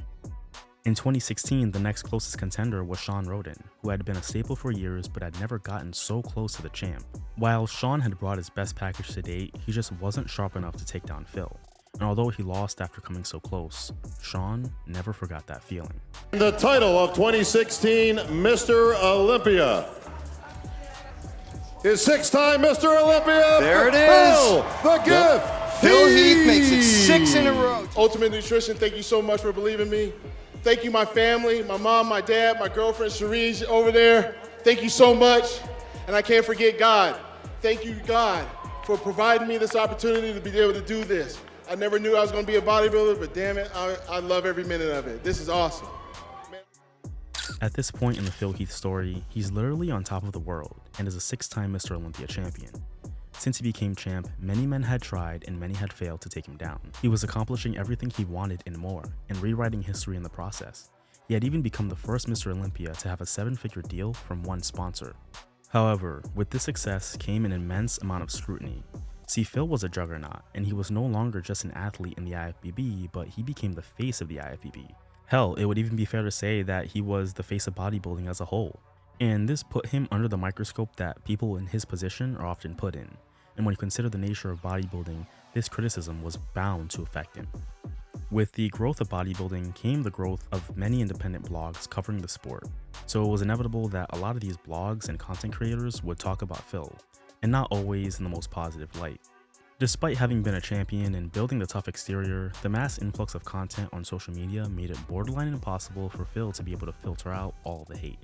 Something which strained his relationship with a lot of blogs and smaller content creators in general. It all started when I basically reported the fact that he is making fights. He's picking up fights with fans, with young fans online on his social media. I said it is uncalled for. It is definitely not professional coming from the Mr. Olympia title holder. The best. Is the lighting okay? What's up, Louie? I'm with Chad here over in Cleveland, Ohio. Just, he told me that you know, friends and stuff. Hopefully everything is all good and you've been keeping up with what's been going on in IFBB. Obviously I won the Olympia and I hope that you liked what you saw, because I know you've been talking a lot of shit about the guys with the guts and stuff, and I know last year there was a lot of nonsense, but this year I was able to do what I had to do, and next year will be the same. Bodybuilder who has a bubble gut, I will not promote him. I just can't. I just have a proper phobia. I detest bubble guts. I just don't like it. I will never change. Not because I created this term of bubble gut, but I think it is hideous. It cannot be the epitome and the proper representation of human development. I mean, I don't know. I mean, if aliens invade us tomorrow and tell them, hey, this is like the best body we have of our 7 billion plus populated planet, they will laugh at us. Really? So your best physique of a male human being is a pregnant one? Oh, you dumbass Louis Marco fans, you dummies. Idiots, man. On the Chance page running your mouth. Hey, Louis, get on my fucking live. Get on my live, boy. And show some damn respect. If you don't, you a punk. Get his ass on here. If you don't show some love and some respect, then you don't deserve to mention my name no more. Sorry, bro, we got to get for real. I don't want to get around. You need to check yourself. You need to have some humble pie. You ran your mouth. You said you guys had 60 more pounds and you shredded a motherfucker, and I still won. Give me my props, fool. And if all your fans keep coming on here, I'm gonna block the shit out of them tomorrow. That's word. Phil felt that the media was directing unnecessary hate and unfair criticism towards him by misguiding their fans. He felt that since a lot of these content creators weren't qualified to judge actual shows, then their opinions were invalid, a sentiment which he held for a large part of his career. This was highlighted by his very public feud with the biggest bodybuilding journalist on YouTube, Nick Strength and Power. Phil, Nick said that you blocked him. Then Phil replied, "Oh, that is right, because he had a long run of trash talking about me. So I didn't think he cared. So why not block someone like that, right? Simply didn't want the drama." So this was the main thing that I had a problem with, because I think Phil Heath is getting me confused with someone else, maybe some other bodybuilding YouTuber. But I've never talked trash about Phil Heath. I reported on the allegations made by Jimmy Kennedy, basically said word for word what he said on that podcast, and read the screenshots that he had posted word for word. And I even, said everything with the caveat that these are all allegations made by Jimmy, not allegations made by myself. I'm just reporting on the situation. So shortly after publishing the video about that topic, I got a message from Phil. He said, "Hey, I know you want views, but this is a legal matter which has already been handled. And because of your involvement, it's gonna look really bad on you now. Good luck with legal." While the feud did die down and subside, Phil continued to maintain that a lot of his critics were misguided. And that's what fans have to understand. When you're listening to a blogger and stuff, they're out for their own best interest. They're not impartial to shit. They're doing this so then they can get more views for their YouTube channel so they can hopefully get paid. So if that means they have to throw a little bit of exaggeration to something, or a lie. Or a lie, they're gonna do it. Now, the issue that Phil brings up is a double-edged sword. On the one hand, bloggers with little to no knowledge on a topic can do harm by spreading ignorant ideas to impressionable fans, which has become all too common in the social media age. On the other end of the sword, however, is the importance of bloggers and their content attracting new fans and followers, which brings eyes to the sport. For Phil though, for a large part of his career, he struggled to sit back and allow excessive negative criticism to hurt his name. However, he had to balance the fact that it bothered him with the need to maintain the tough exterior of a champion. After all, he couldn't let the idea that he was mentally weak get in anybody's head, so he tried his best to shut out all the criticism, until he couldn't. See, at this point in the IFBB's history, the Mass Monster era had been going for almost 30 years, and the fans were getting tired of the lack of balance.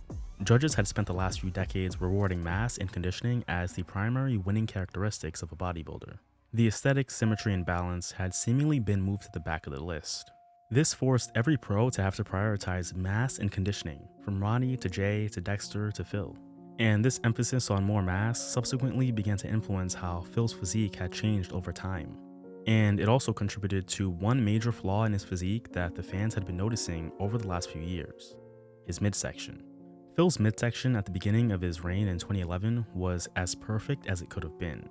However, with every passing year, his midsection became more and more distended, which distracted from his other impressive body parts. And it wasn't just the fact that his midsection had become more distended, but it was the difficulty that he had controlling it with each passing year. To the fans, this was a glaring issue, which combined with the jadedness that they were feeling for Mass Monsters, there were hopes for any champion to take the throne but him, someone with a different look. The truth is that Phil was still an extraordinary bodybuilder. However, he was at a level where any weakness would be picked apart, in a sport where all of your weaknesses are fundamentally picked apart. Now, there are many reasons why bodybuilders experience distended midsections, or what's commonly known as bubble gut or GH gut. However, the primary culprit tends to be heavy insulin usage over time. But for Phil, that wasn't all it was. When the stomach gets full, you're like, I want again, I want again, I want again, I want again. How does that keep you focused to keep wanting to come back? At the 2017 Arnold Classic Expo, Phil ran into Arnold. The two had not crossed paths often in Phil's career, but despite that, they still had a tremendous amount of respect for each other. Phil made it a point to let Arnold know that he was looking to tie his Olympia total, to which Arnold replied by hugging Phil and giving him a head nod, encouraging him to do it. Obviously, I'm at your show, exhibiting for my company, but I just want to tell you it would be an honor to be tied with you for 7. And I'm going to be training my ass off to make sure that happens. So he acknowledged it, and he looked at me. And he and I, like I said, we have a very interesting relationship, but he looked at me And he knew that I wasn't messing around. It wasn't just a rah-rah speech. It wasn't just, because we've all done that shit. He stands back, hugs me. Wow. And grabs me and says, and he can't really say, you're gonna do it, because Dexter Jackson is standing right next to me, who's a one-time Mr. Olympia. So he doesn't want to make him feel bad. But he says, like the nod, like, yeah. 2017 also saw Phil get remarried to his girlfriend at the time, Shuri. With his new wife by his side and number 7 in his sights, Phil got to work in preparation for the 2017 Mr. Olympia. Your final competitor is your 6-time reigning and defending Olympia champion, The Gift, Phil Heath. At the O, he came in just as big as usual. However, his midsection was significantly more glaring than it had ever been, something which everyone was reporting on. It was essentially Phil's biggest nightmare come true. His biggest critique that he had been hearing about for years was even more prominent than it had ever been, and it's all the fans could talk about. Despite that, Phil did what he does best and brought a strong enough package to beat the second place finisher, Big Ramy. The recipient of the 2017 iconic Sandow Trophy,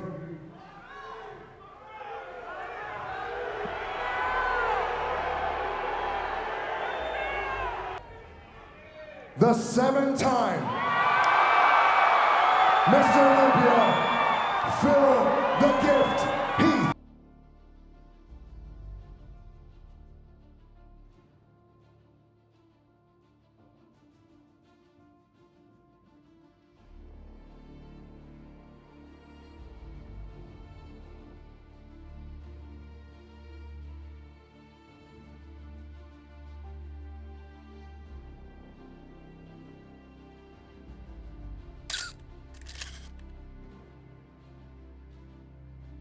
Record at number 7. What's going through your mind? What's going through your heart? I'm just so thankful because when I started bodybuilding on October 8th, 2002, I had no idea that I would be standing on this stage one day winning the Mr. Olympia, let alone, being 7-time champion. When I got into this journey, I was a little bit bitter because I didn't make it playing Division I basketball, and I was trying to find another outlet. And bodybuilding taught me how to be strong mentally, physically, and emotionally through all life's challenges. It taught me how to train hard when no one's in the room, when you're having a bad day, through death, through hardship, through anything that can go wrong. I always had the gym.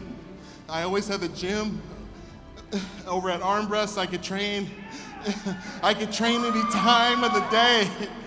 There would be days I would train by myself or with my fiance, Cherie, and I would be in there dying. Looking at those pictures in the gym of Schwarzenegger, of Coleman, of Haney, of Dorian, of everybody. And I would just tell myself, one more set, one more rep, just give it everything you got so you can put yourself in the best position to win. And that's all we can do in life, people. Sometimes life is gonna serve you up some curveballs, but I challenge each and every one of you to step in that batter's box and take a damn swing. You look in the mirror and you ask yourself, do you give it your all? You look at the mirror and you ask yourself, do you have another rep? You ask yourself, can I go to work when I'm pissed off because I'm about to get fired or something bad happened or lost my girlfriend or whatever it is? You ask yourself, do you have the guts to go after it when no one is watching, no one's patting you on the back, and no one is liking your stuff on freaking social media?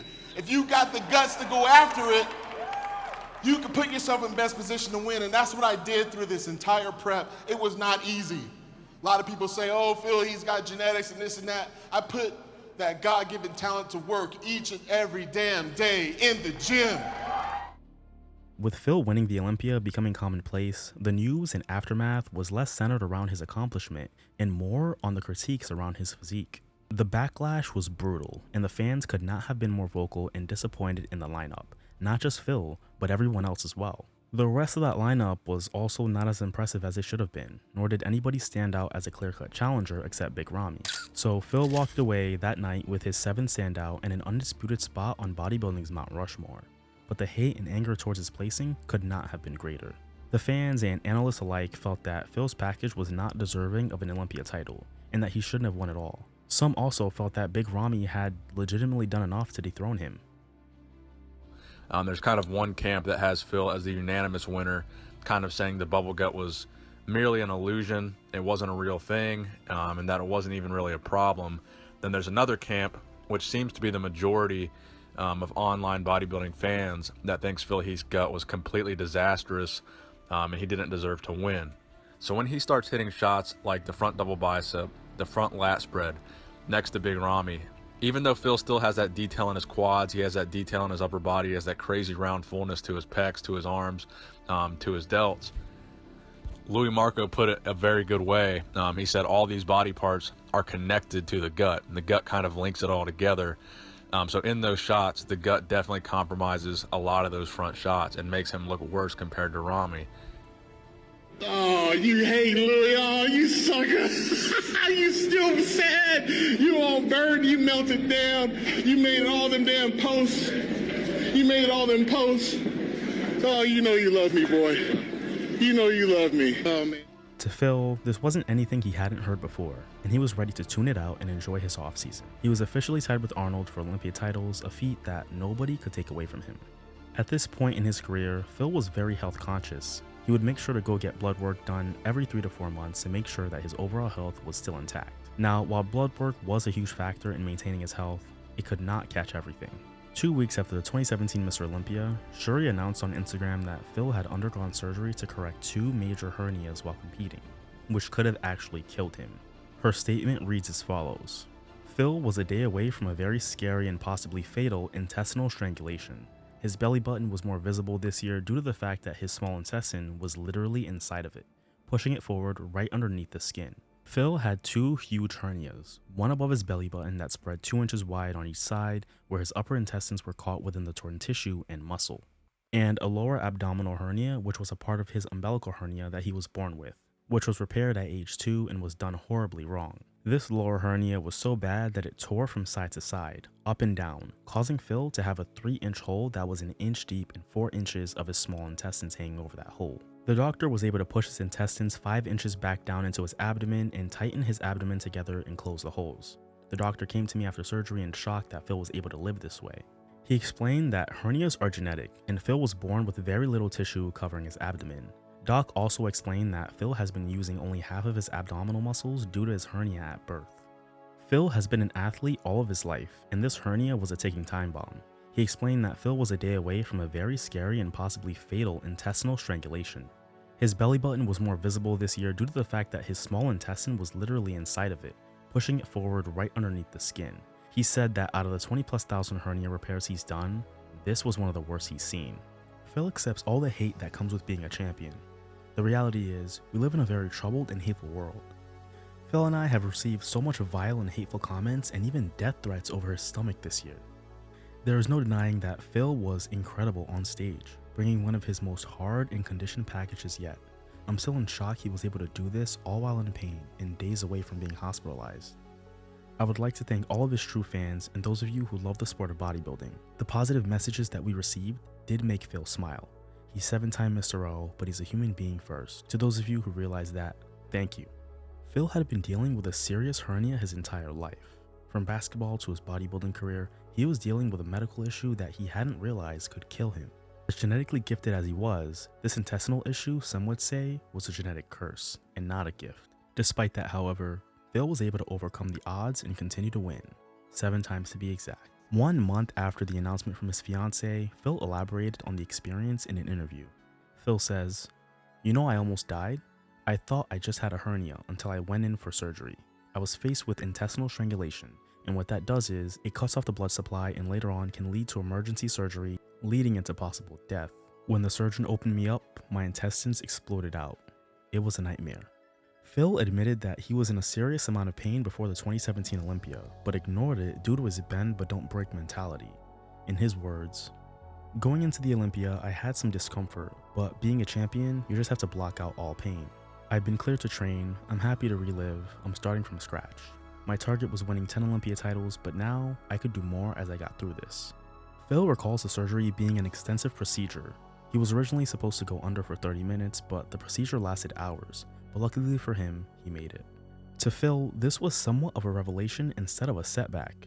See, in his mind, if he could win 7 Olympias with this issue, then he would be better than ever with it resolved. He had invested a lot of his career earnings on his recovery and health in an effort to stay in the best shape possible. However, that issue was one that he ignored. But if he was unstoppable before, then who knew what he could do the following year?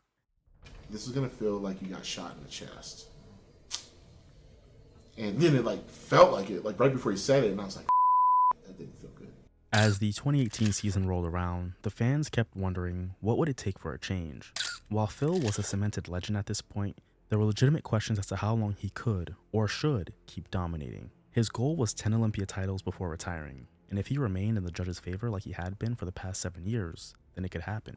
In 2018, a documentary on Phil's life called Gifted was released. It told the inspiring story of Phil's life struggles, triumphs, and everything that made him Phil Heath. Friends and family make appearances talking about Phil and adding context to his story. This was a film meant to be consumed by all audiences and not just bodybuilding fans, as Phil's life story is one that transcends bodybuilding, as it's a story that anyone can be inspired by. Phil spent a large portion of 2018 focused on recovering from his surgery and getting ready for another Olympia push. He had made an effort to come in as full and as dry as ever. However, the fans had already been turned off by what they considered to be a major flaw, and were calling for a changing of the guard. Regardless of the improvements that Phil could have made, it just seemed like he would no longer get the benefit of the doubt. The judges, though, don't listen to the fans to make their decisions. Phil was still the reigning champion, and with that came his usual confidence. There wasn't any new blood in the division who was gifted enough to come in and supplant him like he did to Jay. And all of the veteran competitors who could hang with him, he had already beaten 10 times over. So there was really no reason to believe that anything would change heading into 2018. Realistically, can anybody beat you? I guess realistically, yeah. I mean, I can get injured, God forbid. Minus that, hell no. You take care of yourself pretty good. No, I mean, you're disciplined. It's not like you're partying Friday night, Saturday night at the Denver nightclub. Things happen. I mean, I won last year with 2 hernias and an intestinal strangulation problem, and I still won. But if there is no injury, does anybody stand a chance? No, because I was hurt all the last 4 years.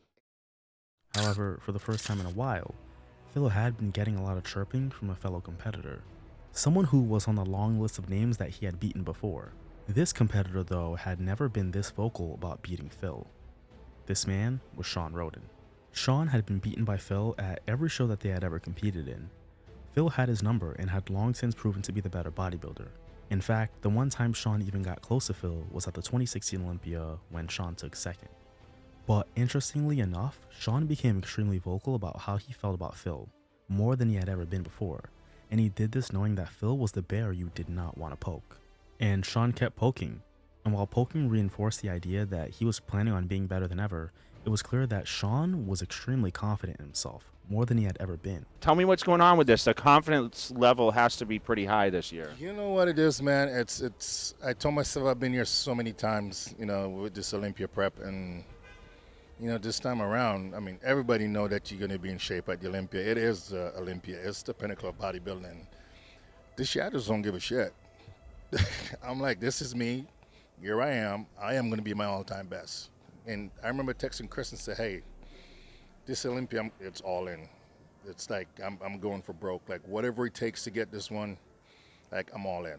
Where do you think you can really challenge Phil Heath? I mean, maybe you don't want to say because that's kind of like your arsenal, but like expose Phil Heath a little bit.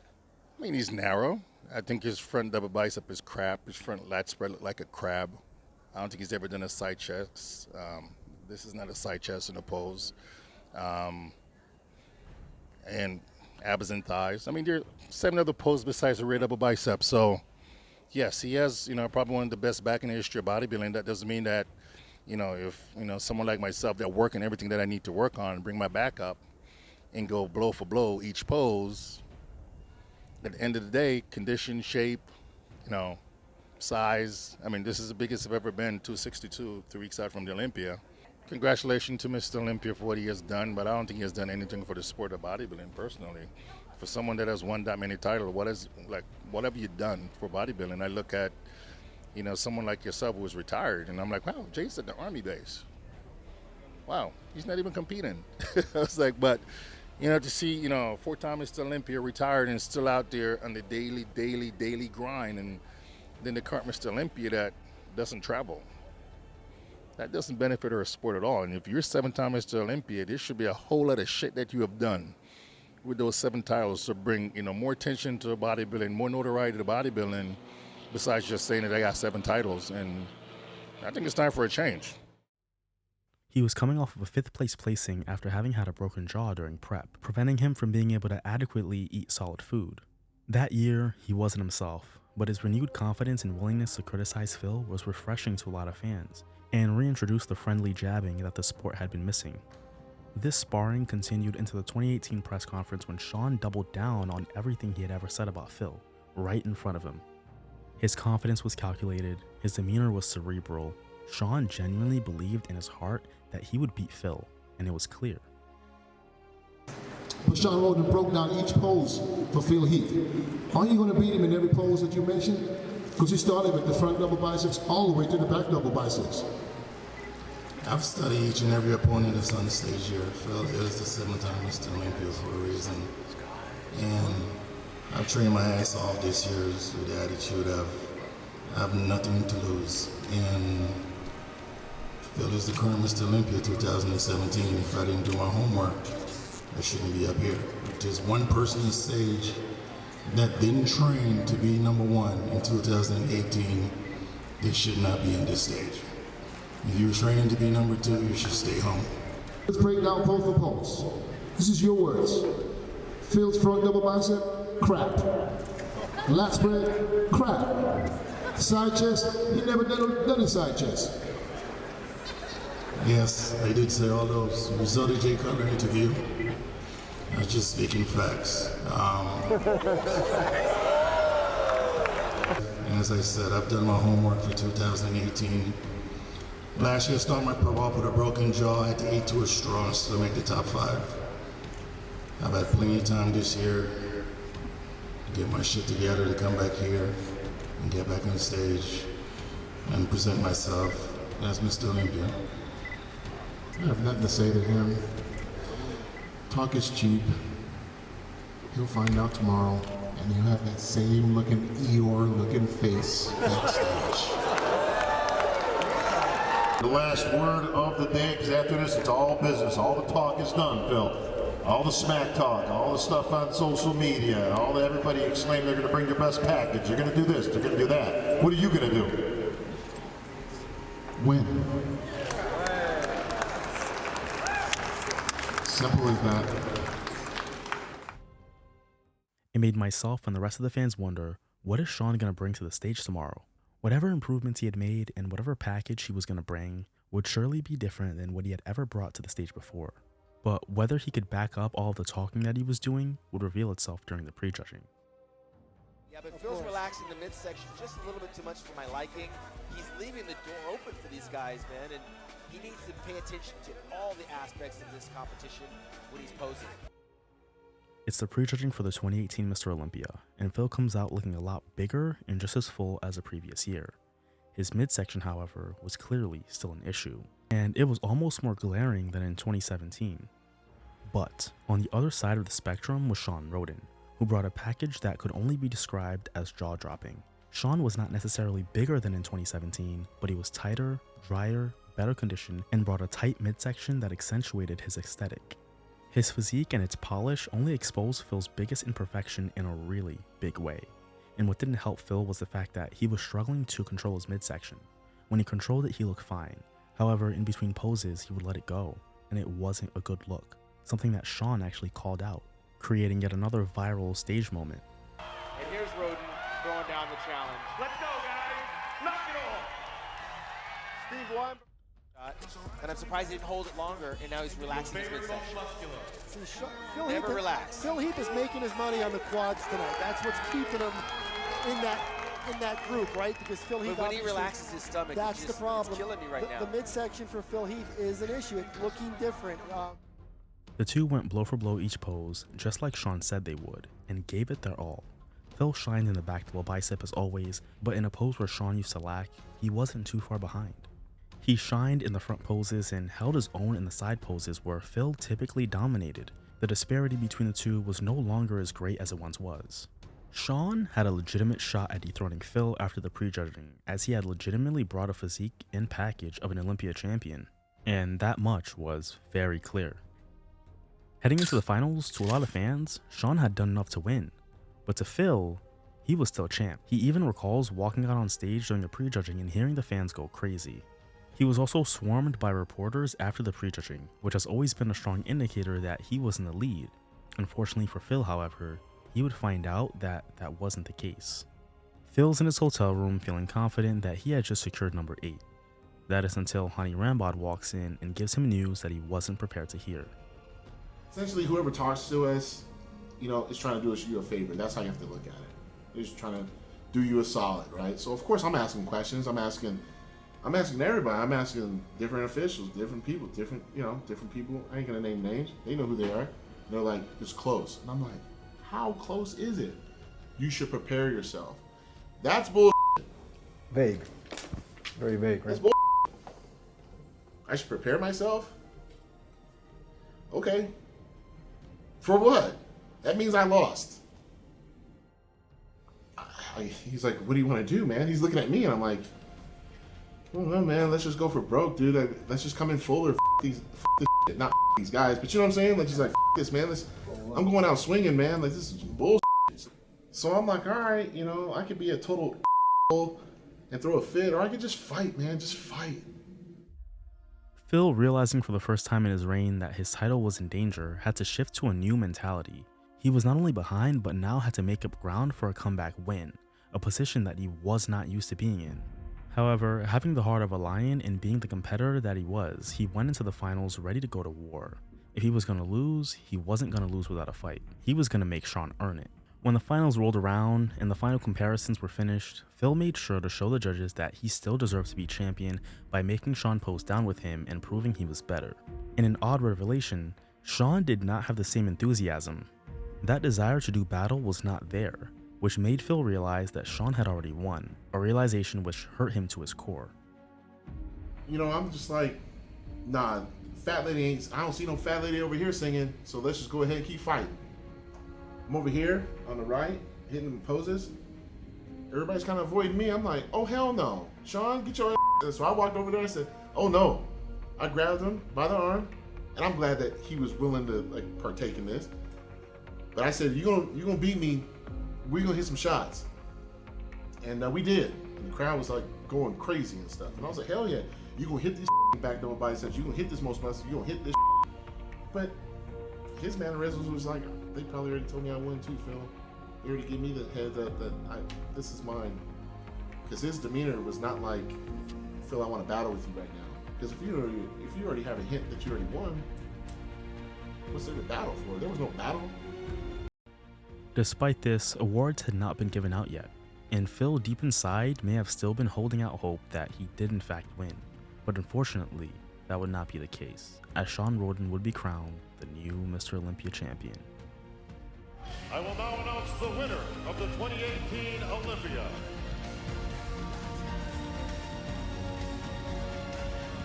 Please take the Sandow Trophy, the Olympia Gold Medal, the check for $400,000, and the title of 2018 Mr. Olympia. To our winner, and new Olympia champion! Ooh, there it is! It has happened in Las Vegas for just the 14th time. We have a new Mr. Olympia. The defending champion has been knocked out. It was a dagger through the heart. His reign was officially over, and there was nothing he could do about it in that moment but congratulate Sean for a well-deserved win. Despite his disappointment, he knew how Sean was feeling and knew how beautiful that moment was, and he didn't want to ruin that for him. His entire world had just been shaken up, and it was an uncomfortable feeling that Phil had to process. And then when he said, and new, and then everybody went crazy. And I was just like, take it in, take it in, you know? He needed his family and he needed to be home. He left the venue without having done an interview or spoken to anybody, and he promptly got home and felt the whirlwind of emotions he was feeling. 1 week out from the 2018 Mr. Olympia, Phil sat down with Generation Iron to do an interview with Phil reflecting on the loss. The wound was fresh and Phil was still raw, but he wanted to open up about his loss and reflect on what had happened. He explained that he did not have much of an off-season due to his recovery from his hernia surgeries, and also revealed that 8 weeks out from the 2018 Olympia, he had been dealing with a lot of inflammation. He knew that there was something wrong, but had faith that he would be okay, as he had been in the past. He also reiterated his grudge against independent media for what he believes was strategic attempts to make him look bad. You know, you got people taking videos of you while you're hitting a back double bicep and saying like, oh, your stomach is this, that, and the other. And it's like, I'm talking about, yeah. But that's fucking stupid. I mean, are we judging the guy's back or are we judging the guy's, like, what are we doing? So that just means that we're trying to disgrace the guy and not talk about how great his back is. At that moment. At that moment. The back that that's the greatest back. I have one of the best backs in bodybuilding history. And you want to take a picture from the front of the back and critique that and make that a topic. That's the problem. See, that's the problem because you're not doing it with everybody else. How many other pictures do we see of other athletes with that? Those same photographers probably have those pictures and they refuse to post them because it's like, doesn't fit the agenda. Unbeknownst to Phil, open bodybuilding was entering a new era, an era where aesthetics and balance were going to be weighed heavily, and the start of that era had just happened. In a moment of optimism, Phil was able to look at the brighter side and realize that he was still alive and healthy, and still an Olympia champion at the end of the day. That loss, however, did sting, and made him look in the mirror and reevaluate the entire trajectory of his career. That's one of those things that was like, he was good enough to win, and Phil had this one small issue that we can use it as an excuse for him to lose. Who did you think in 18 should have won Mr. Olympia? Sean. Oh, really? You know why? Midsection? Not just midsection. He won it mentally. Oh, he won it mentally? Yeah, he did. Elaborate. He won it mentally. You could see it. Like, I was there competitively. You know, Phil was at I was watching Phil the whole time, analyzing him, and he was just trying to prove he had improved where people were criticizing his midsection, and that was really his focus. We noticed that, you know, he came a little bit downsized from the year before, and as things played out, I just sensed Phil was laboring and working way harder than he should have been. Interesting perspective. On stage, it's just struggling and holding poses, everything, and just, you know, really in presentation. At that point, you know, Sean took advantage of that and kind of like embarrassed him. You wouldn't be able to see that by pictures. Pictures don't tell you that story. You're talking about the part where he stands up and he pauses and he looks. Well, at it was just that was one. That's one of the major examples. Yeah. But it was happening during the whole comparison rounds. Phil laboring, Phil getting into poses slow. You know, Sean just basically showing more stage polish than him and showing that he mentally was I guess ready for the title at that point. The main thing, he still doesn't understand why he actually didn't win. Right. He said nobody gave him an explanation. So can you explain to the audience why Sean beat him exactly? Well, Sean came in amazing condition. Sean held his condition very well. Phil also was in excellent condition, but Phil also had that problem with his stomach, and that really hurt him. It hurt him in a lot of the poses. And you know, it also hurt him from the back. I mean, you could see the stomach could expand. You could also see it from the back, and it hurt him. He wasn't controlling his stomach. He needed to reevaluate what he wanted to do with his career. Despite having been the gift his entire adult life, he began asking himself if his time in the sport had run its course.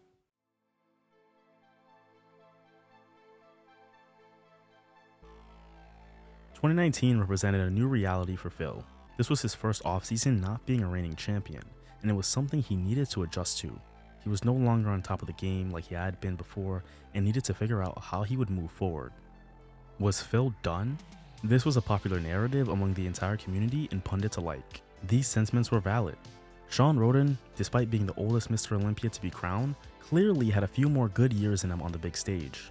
Not to mention, the judges were subtly showing that they were going to be more stringent with the judging criteria for Open. And with Phil's issue with his midsection, where did that leave him? Phil needed to do some soul searching and take some time to focus on himself. He stayed very quiet throughout the 2019 season and spent time focusing on his business ventures and family. However, as time went on and the 2019 Olympia got closer, the speculation grew and ran rampant and became unavoidable. Given the fact that Phil was generally quiet in the offseason, his Olympia status was up in the air. However, in September of 2019, just a few days before the Olympia, Phil announced that he would not be competing, a result which, although somewhat disappointing, was not all too surprising. So, the 2019 Olympia came, and it was the first Olympia since 2007 without Phil Heath competing, and it felt weird. Not just because Phil wasn't there, but because reigning champion Shawn Rhoden had been banned from the Olympia due to ongoing legal issues based on assault allegations. So, the 2019 Olympia was up for grabs, and at the end of the finals, IFBB veteran Brandon Curry had captured his first Olympia, something he had worked years to attain. Despite this win for Brandon, the conversation around Phil did continue. People began to wonder what would happen if Phil was there, and the majority opinion was that Phil could have won that lineup, something which Phil himself probably realized.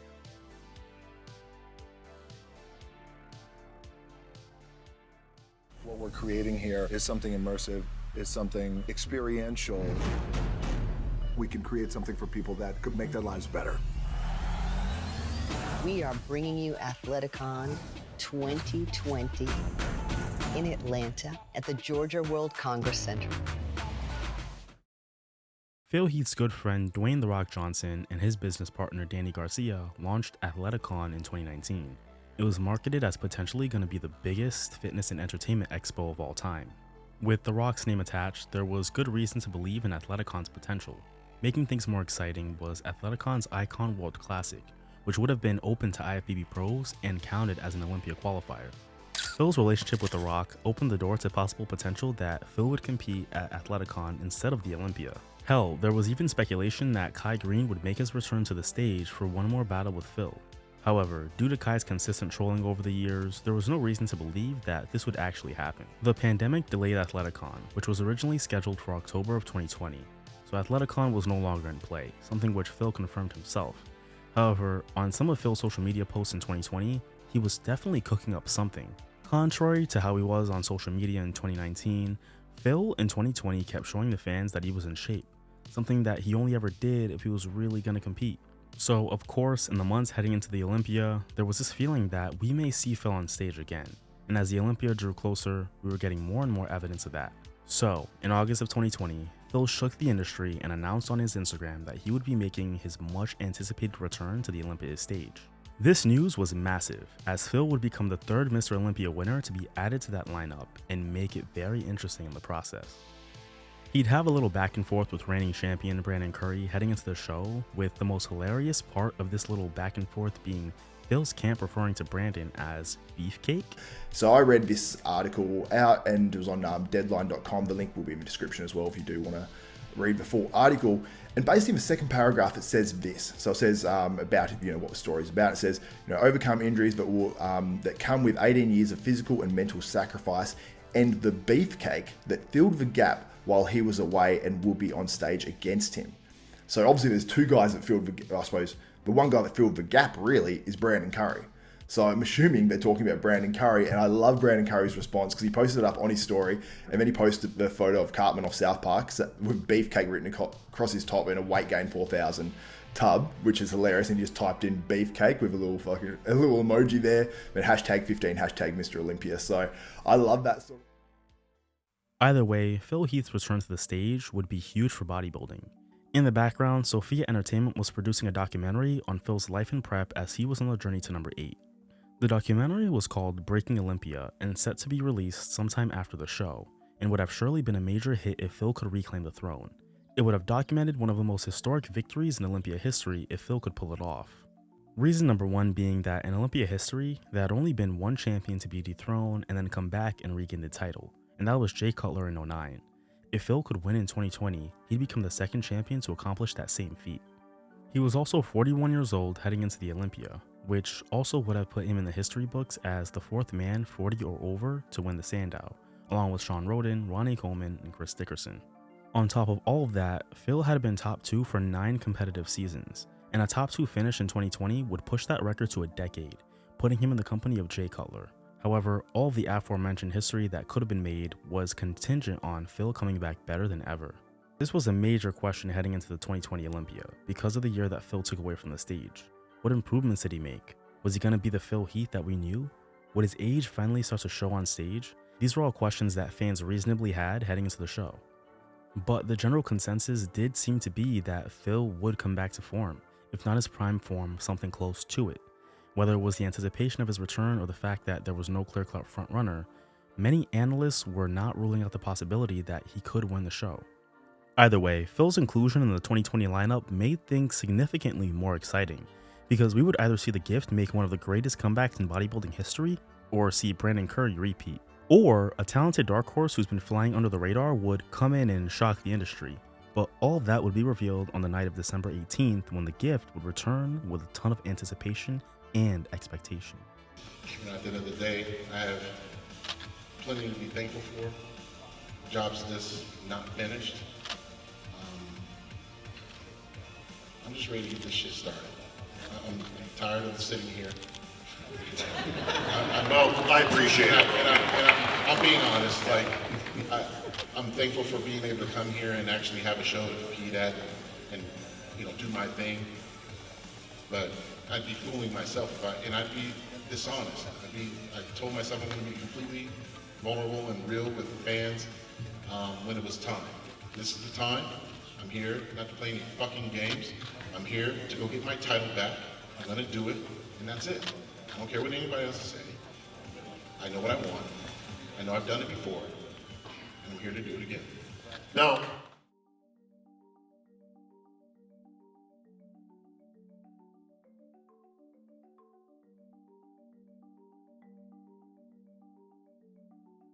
The individual routines were underway, and each competitor came out to one of the most amped up crowds at an Olympia in years, highly anticipating when the Gift would walk out. Out came Big Ramy, who had brought a very impressive look. Then came Regan Grimes, and finally Phil Heath, and his entrance was electric. 7 in a row, getting a first runner-up to Sean Roden, and also beating Jay Cutler for the title way back when. And now he's back, had 2 minor stomach surgeries. Let's take a look at him and see what we're dealing with. He had only been gone for 1 season, however, it felt like 5. It was great to see him up there again, and it was clear based on his energy that he felt the same way. He brought his signature full muscle bellies, solid conditioning, and a tighter package than he had brought in previous years. His color was on point, and he looked fantastic for 40. However, the biggest improvement that Phil made, which was very evident, was tightening up his midsection. Phil's midsection in 2020 was the tightest it had been since the beginning of his reign in 2011 and 2012. This was not a bad Phil Heath at all, but it also wasn't an Olympia champion. It was clear that age had finally caught up to him, an inevitable reality of bodybuilding. All of his signature features, although prominent, were not what they used to be, and his body did look like it was ready to be done. There was no doubt that Phil did put his heart and soul into that prep like he had done his whole career, so his package was the best he could have brought. In the prejudging, it was pretty clear that while he still was in the mix, he was not in contention to win the show. And in poetic fashion, his dream of winning number 8 was killed by Big Ramy, who brought his best physique ever and shocked the world. As the finals rolled around, Phil left it all out on the stage, and despite coming back better, he was not going to win. He was still Phil Heath, but no longer the dominant force that he once was. That era was looking like it would be over. In the end, Phil was announced as the 3rd place finisher, in what to a lot of fans appeared to be his swan song. And that shoe just dropped. Phil, 7-time Mr. Olympia. 2-time first Olympia runner-up on the comeback after a 2-year layoff, comes back and he remains a top 3 bodybuilder on the planet Earth. And that is some kind of accomplishment. Considering what he had to go after 2 years layoff. Yeah. Brandon Curry placed 2nd and Big Ramy won the show. However, Phil, as he had always been, remained a prominent topic of conversation after the Olympia. Some even felt that Phil's third place placing was actually not a fair one, and that it was a reflection of his name and status. However, regardless of how you feel about Phil Heath, the one idea that almost everyone could agree on was the fact that Phil Heath probably graced the stage for the very last time.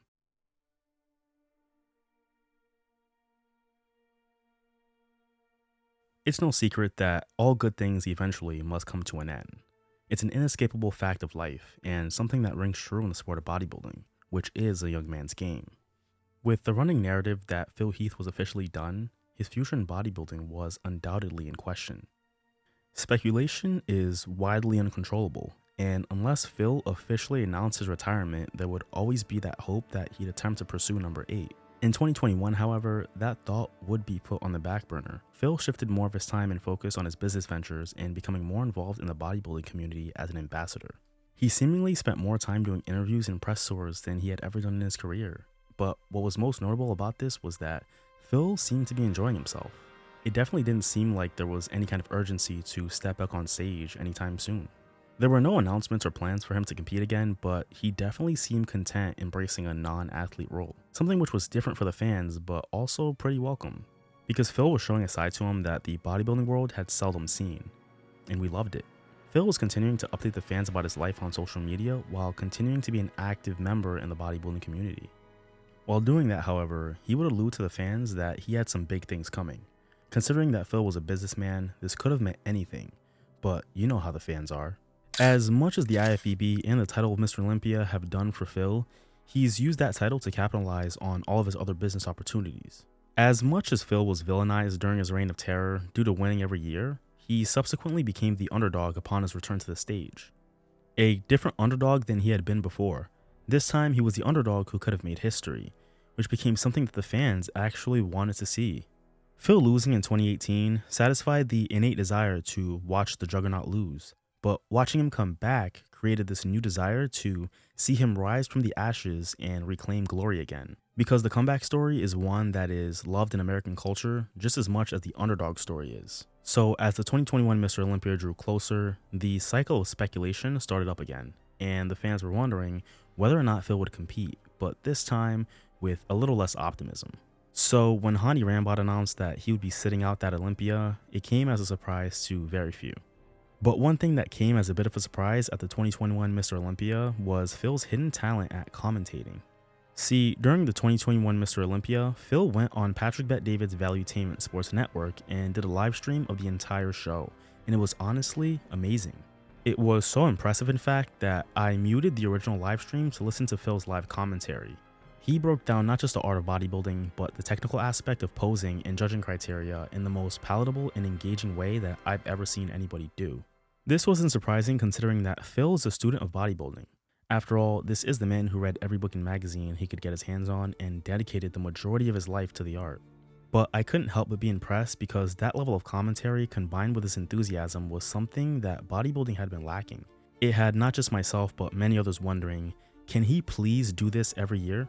So when you talk about Brandon Curry, who won the Olympia in 2019 and then lost that following year, I am very, very sure that he wants payback. And when Ramy won last year, I pulled him aside, I gave him a big hug and stuff.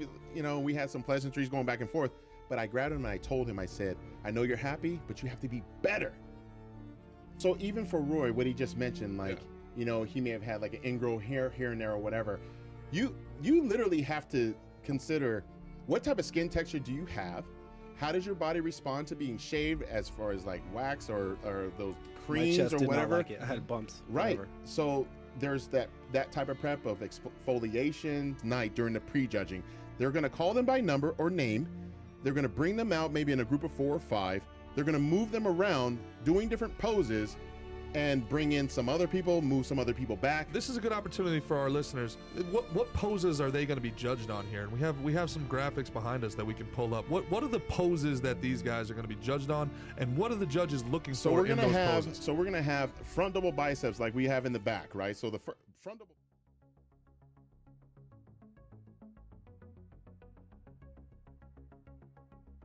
It was the morning of the Boston Pro, the first bodybuilding show I'd ever be attending. Considering this was the inaugural Boston Pro and Boston is the biggest metro area I frequent the most, I couldn't miss it, especially considering that most of my favorite legends would be in attendance and available for a meet and greet. I couldn't miss out on the opportunity to meet Dexter Jackson, Flex Wheeler, Victor Martinez, who's still yoked by the way, Jay Cutler, whose NPC show I was 6 weeks out from, and Ronnie Coleman, the king himself. And another man who was there was none other than Phil Heath. Now, I knew that he would be in attendance, and I initially just wanted to meet him. But I had just started this channel and had the bright idea of possibly asking him for an interview.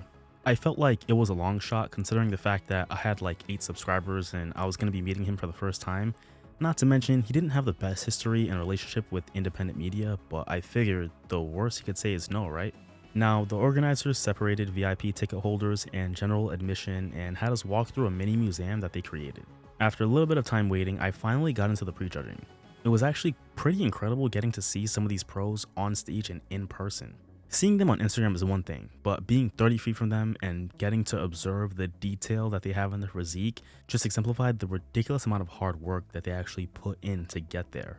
It was a stunning yet somewhat intimidating sight. After the prejudging was over, there were multiple lines of people outside the entrance waiting to take pictures with Jay, Phil, Victor, and Urs Kalsinski, who was hugging every single fan he saw, by the way.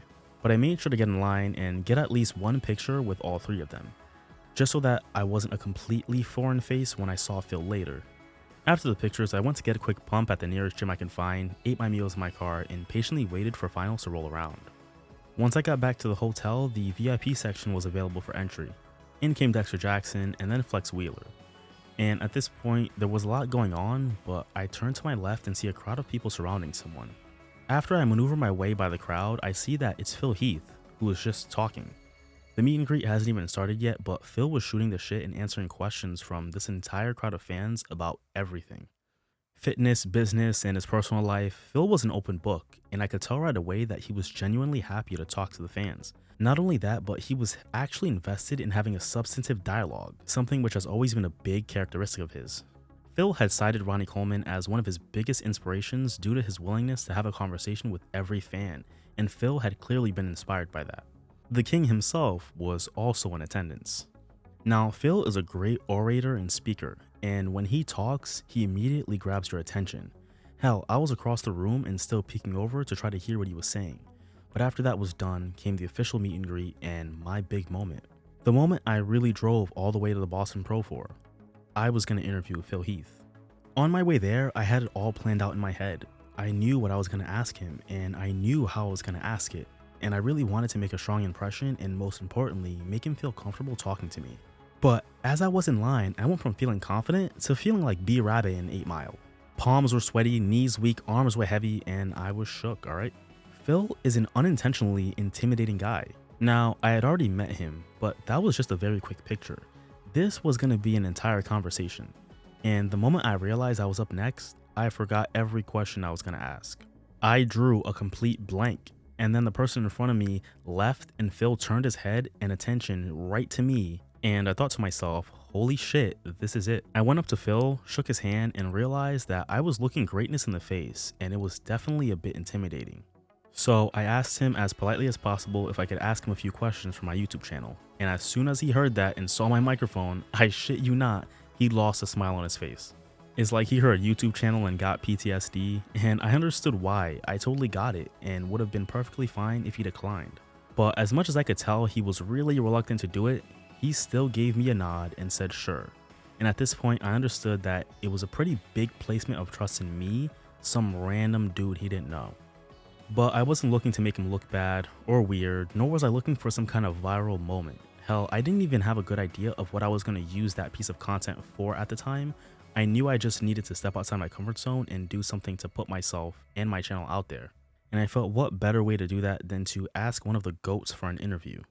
Now, I'm going to play this interview in its entirety, but I have to warn you, I had zero interviewing experience, forgot all of my questions, and was nervously shooting from the hip. Which is the reason why the first question I asked him was probably the dumbest question I could have asked him. So, are you ever stepping back on stage again? I mean, you guys will find that out very soon. I'll make an announcement. Yeah, and in terms of like your philosophy in the off season, way? I mean, at the end of the day, there's no dirty bulk, mentality. I definitely feel like it's your opportunity to figure out what doesn't work, because during pre-contest, everybody's trying to figure out, well, does chicken outweigh the fish or the versus this or versus that? It's like, but you had the whole offseason to figure this stuff out. So you have to, if you're going to play around with different combinations of carbs, fats, and proteins, it's your off-season that you should do it in, because everybody's different. So then you can kind of have a better map as to, based on your progress, what you should be doing pre-contest, even if you work with a coach. So I think the off-season is very important to figure out what your body can assimilate with the proteins and all the other macronutrients. So if you focus more on that, take the right type of pictures, not feel like you have to post them all the time online, because that's overly seeking validation from people that probably, they're not competing, and if they do, they're not going to always root for you. Right. I've noticed that those people can be overly critical. Yeah, so you might want to just keep some of that to yourself, share it with a couple people, and then maybe if you feel like you want to post something as an accolade, like, cool. But to each his own. I just always believe that, some type of holding things to yourself is important. Yeah. Because you're by yourself on stage. Right. And final question. Besides Ramy, is there anybody else in the Open that you see having a legitimate shot at taking the title? I think Brandon can do it. I think Hadi can do it. I think those two guys could do it for sure. I think if Hadi would have got an opportunity to stand next to those guys in more comparisons, because they didn't really give him that chance in the prejudging last year, and I made numerous comments about that, he would expose their lack of conditioning. I think with Ramy, of course, he looks great, but Brandon has better shape. If he can come in really diced, I think he could beat him. I think Hadi is a combination, but he's shorter. But he is fairly complete, in my opinion. But I would prefer to see him in the middle one time and have them on each side, and just to let people see it. Because until we get to see that, we won't really know. So, but those would be like my two picks, because they have more experience on the Olympic stage as well. Thank you, Phil. Good luck with your channel, man. Thank you. Yep. Thank you, Phil. Good luck with your channel, man. This moment is one that I will never forget. As trivial as that statement seemed, Phil probably didn't know how much that meant to me. For him to have given me those 3 minutes of his time to support my tiny YouTube channel was something that he really didn't have to do. And for him to wish me luck and offer me those words of encouragement as we parted ways was a moment that I will forever be grateful for. And I hope that as this channel grows and my brand grows, Phil and I can actually cross paths and have a proper interview. So on the off chance that you're watching this, Phil, thank you. Phil Heath has not officially announced his retirement from bodybuilding, and until he does, there will continue to be hope that maybe, just maybe, he graces the stage one more time, no matter how unlikely that may be. Phil has spent a ton of time giving back to the community because of how much the community gave to him, something which he's been taking seriously. He's been working on broadening his brand awareness beyond just bodybuilding, but into the overall fitness, business, and entrepreneurial communities. Phil has seemingly been everywhere these days, and in contrast from his image during his reign, he's received nothing but positive energy and love from the community, especially as he's made an effort to pivot to a role of helping his fans through honesty and transparency. I have body dysmorphia. That's right. I have it. I've had it for a very long time, well over 20 years. But most importantly, over the last 2 years. How I deal with it. I get up in the morning, go to the bathroom, and I say, Phil, I love you. I love you for everything that life has thrown at you, and you stood tall and you decided that you wanted to do better. Among bodybuilding history have been countless greats who've touched the stage and touched the hearts of an entire generation, sometimes multiple, but one who stands above many is Phil Heath.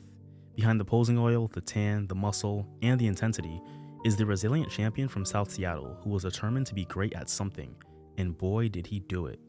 Since he stepped away from the stage, he's embraced the role of a public speaker and mentor to not just competitors, but everyone in the bodybuilding community. He spent a lot of time working with other IFBB pros to help them get more recognition and have access to greater opportunities outside of the sport. Throughout his entire career, he took his business knowledge and industry knowledge and practically applied it. He went from working at Bally's as a manager to being able to rake in about $20,000 a weekend just for guest posings. And for a major portion of his career, he did a lot of that without an agent. He spent a lot of his career behind the scenes petitioning for athletes to have a seat at the table, to be involved in the important conversations. And he continues to work towards that effort by not just trying to initiate those conversations, but by presenting his life and knowledge as an open book for all to read and learn from. When asked how he was able to try to continue to win year after year, he cites insanity and madness as the primary reasons. What can we learn from the life of Phil Heath? It's that everyone's destination may have a varied number of paths, and navigating those muddy paths to get to your destination is not easy. It requires grit, tenacity, and a burning desire to make it. But in order to get there, you have to want it more than you want to breathe, and never give up on yourself along the way, because that destination could in fact be your destiny. And as the story of Phil Heath continues, it's only right that we end by saying, to be continued. I'm Large Kofi. Thank you for watching.